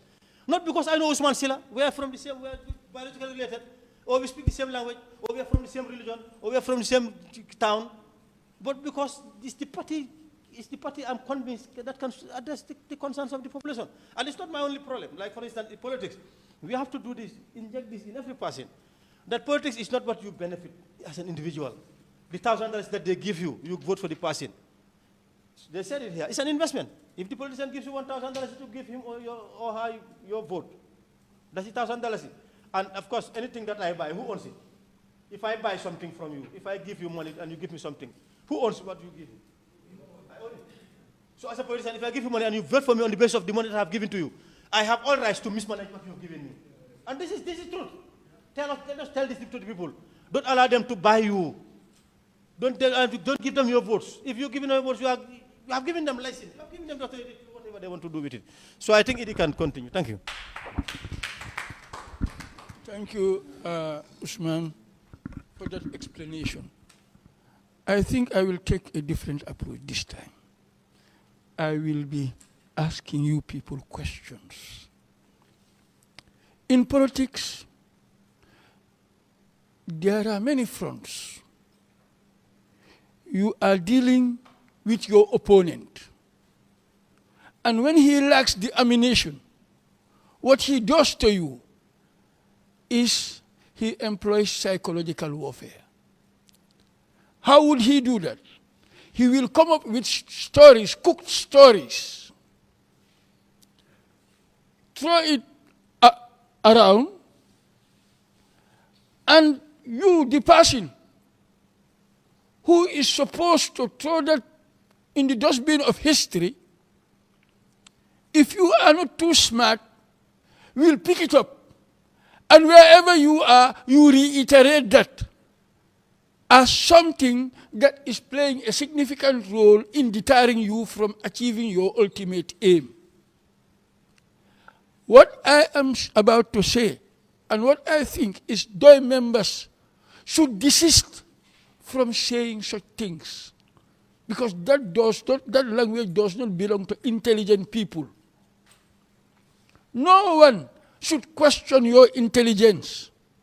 You are sovereign human beings. You have your brains, which is the most important organ of the human person. It is there for you to think. If someone tells you a story, like jump in the fire and nothing will happen to you, and whenever you speak, you said, yes, Mr. X told me to jump in the fire, that is why I jumped in the fire and nothing happened. Then who is the fool? Is it Mr. X who told you to jump in the fire? Is that the guy who has fooled you, or have you fooled yourself? You have fooled yourself. If Jawara in the 80s tells people that your wife will not be your wife, but you have seen Doi members getting married, getting children, did you ever ask this question, would they share their wives with others? Don't be illogical. We should not be men of emotions, we should be men of logic. We should be able to use our minds. So let us not entertain certain discussions within our midst. Because what it does is it does not help to advance us, it helps to derail us. So please, please, please, when we are in such serious fora, think of what to say and what to ask. That's all.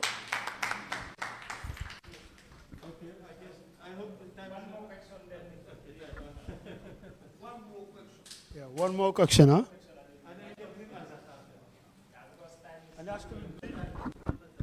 Okay, thank you very much. Good afternoon. My name is Katibi Yafa. I'm a native of Sutukoba, Wuli East. Well, for me, mine will not be a question. I will just acknowledge and thank you people for the brilliant presentation that you did. Katibi Yafa. Yes.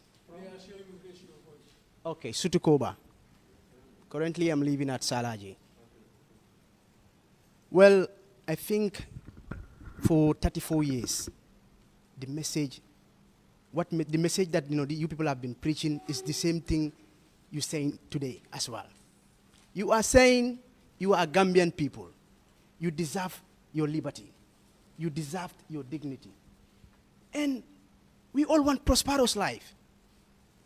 But our leaders have failed us. The first republic came. They failed us. The second republic came. They failed us. And this third republic, they hold onto our neck. We cannot breathe. We cannot breathe. Aren't we tired of this? Politic of drumming and dancing. Politic of drumming and dancing for 34 years, 50-something years. We are tired of this. These people are telling us that you are a Gambian people, sovereign Gambians. You own yourself. You entrust, your power to people who should stare over your affairs, not to sit on you, drive you anyhow they want. It's sad. This is what intelligent people does. Whenever they speak, they inspire you. They speak with honesty. I don't know what I realized from these people, whether all of you have realized that. They are speaking deep down from their heart. They are saying Gambia. In 1980s, when Uncle Sida was coming from UK, his salary was 3 times more than President Jawara's salary. He sacrificed his job because the direction the Gambia was taking is very wrong. You will be shocked when you know how Halifa, Uncle Sida, and Uncle Sam got to know each other. They are from different regions. Sida is all the way from Wuli. Halifa is from here. Sam is also from some part of the Gambia. But they are not interested in where they came from. They were only interested in salvaging the Gambia. Please, there is this Mandinka proverb that you can, it's a so force no ya samba daloto, but it a force no la eming. That is, you can force a horse to the stream, but you cannot force it to drink. These people, they have done enough. It is up to us to absorb the message now and embrace that unity. Embrace unity. Today, you will hear NPP supporters or NPP leaders, they will be saying, you know, you should support this because he's a fuller, he's this and that. It doesn't make sense. But these people here, Honorable Silla, in his presentation, he refused to admit that some people are, sorry, it was Edie who said it. He said, you know, there are people who don't subscribe to national agenda. He refused to, you know, categorize them as distractors. These people are always careful in their language. They always treat other people with respect. Someone who respects you, you should respect that person too. A political party that is interested in your well-being, you should be interested in that political party. Why are we not interested in Pdois? Honorable Adam Abba, you said you will not blame Gambian people to say they are ignorant. But I believe there is, at some point, there is ignorance in them. If they can understand Halifa's message in 2016, why can't they understand Halifa's language today? Why? Let us be honest with ourselves. Let us be honest with ourselves. Thank you.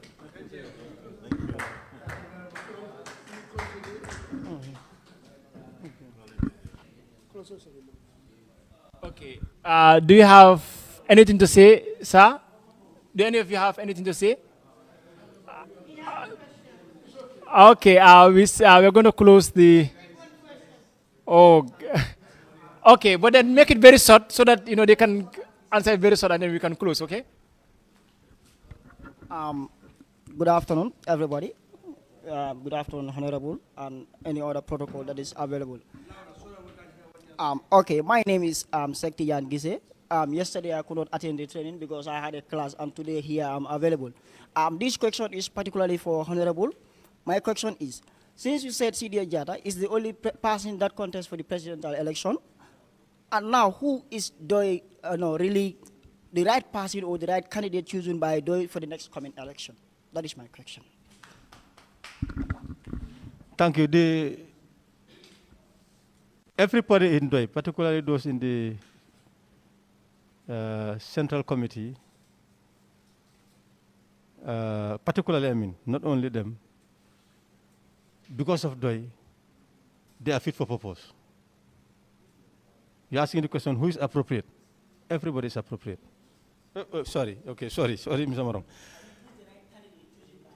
Well, what we do, you know, is the like I said, we have primaries. It's the membership that determines who should be leading.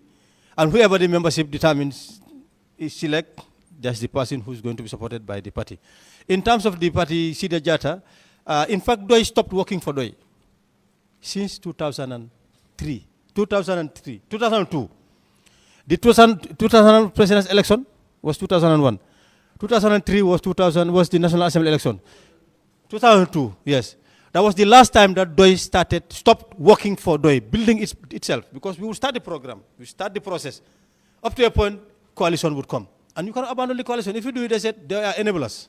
So you have to take it off. And not only that, you can, if you are not given responsibility, you can easily slip out. But they would give you responsibility.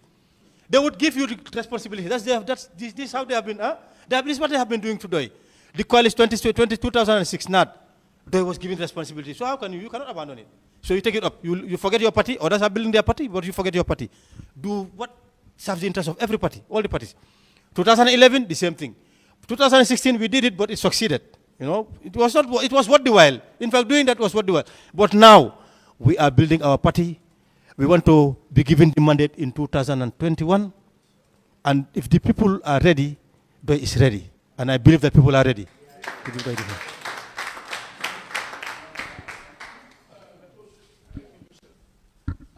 On who is going to be the presidential candidate. The presidential candidate will be determined by you. We do not believe in imposing candidates.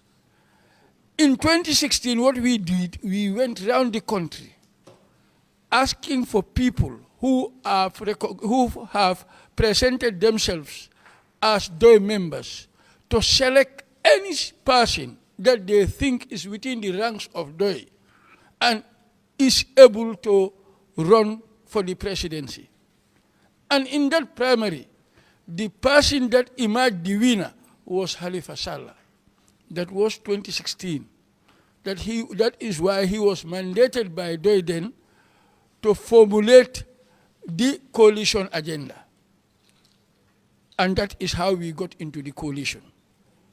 This time around too, we must go through primaries because we believe in people's democracy.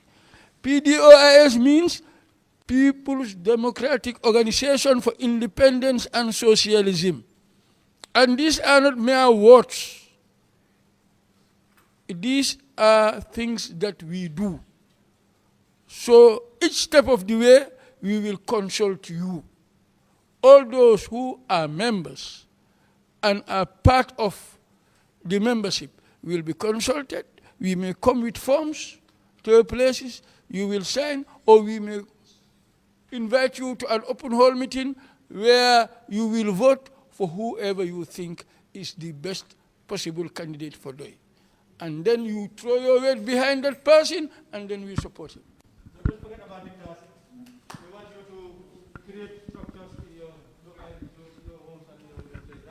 I think Amakuya is there. Amakuya is there.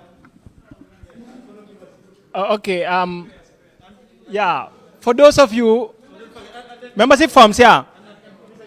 Yeah. For those of you who want membership form, you can please walk to Mr. Kujabi, and then we are going to look for a way forward. And I thank every one of you for being here.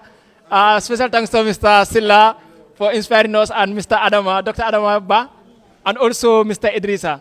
So we thank you all for coming.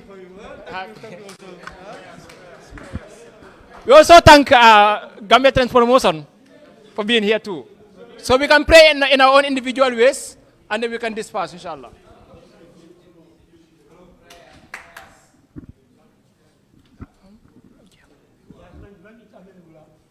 Okay, lunch is available, please. You can go down there, and then we can eat lunch before we disperse, please.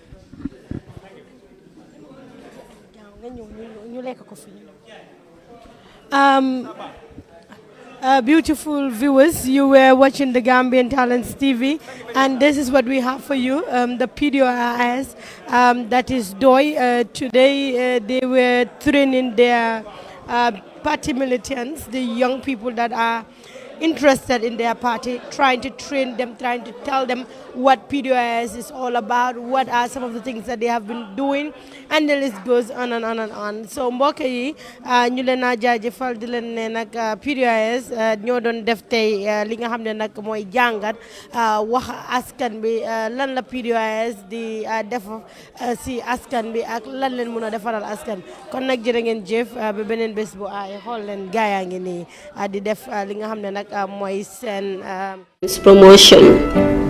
The Gambia's first non-profit online public broadcasting network and home of culture and entertainment. At GTP, we bring you the best of Gambian creativity right to your doorsteps. Sell your products and services to millions of Gambians and friends of the Gambia via our online radio, TV, and newspaper. Advertise your business and watch your clientele grow like never before. Our content from the Gambia gets the diaspora hooked up to our screen, whilst those in Gambia love what we bring for them from afar. This gives us a unique edge and separates us from the rest. If you want to be heard or seen by the world, contact GTP. We tap, nurture, and promote Gambian talents and businesses. Think promotion, think GTP.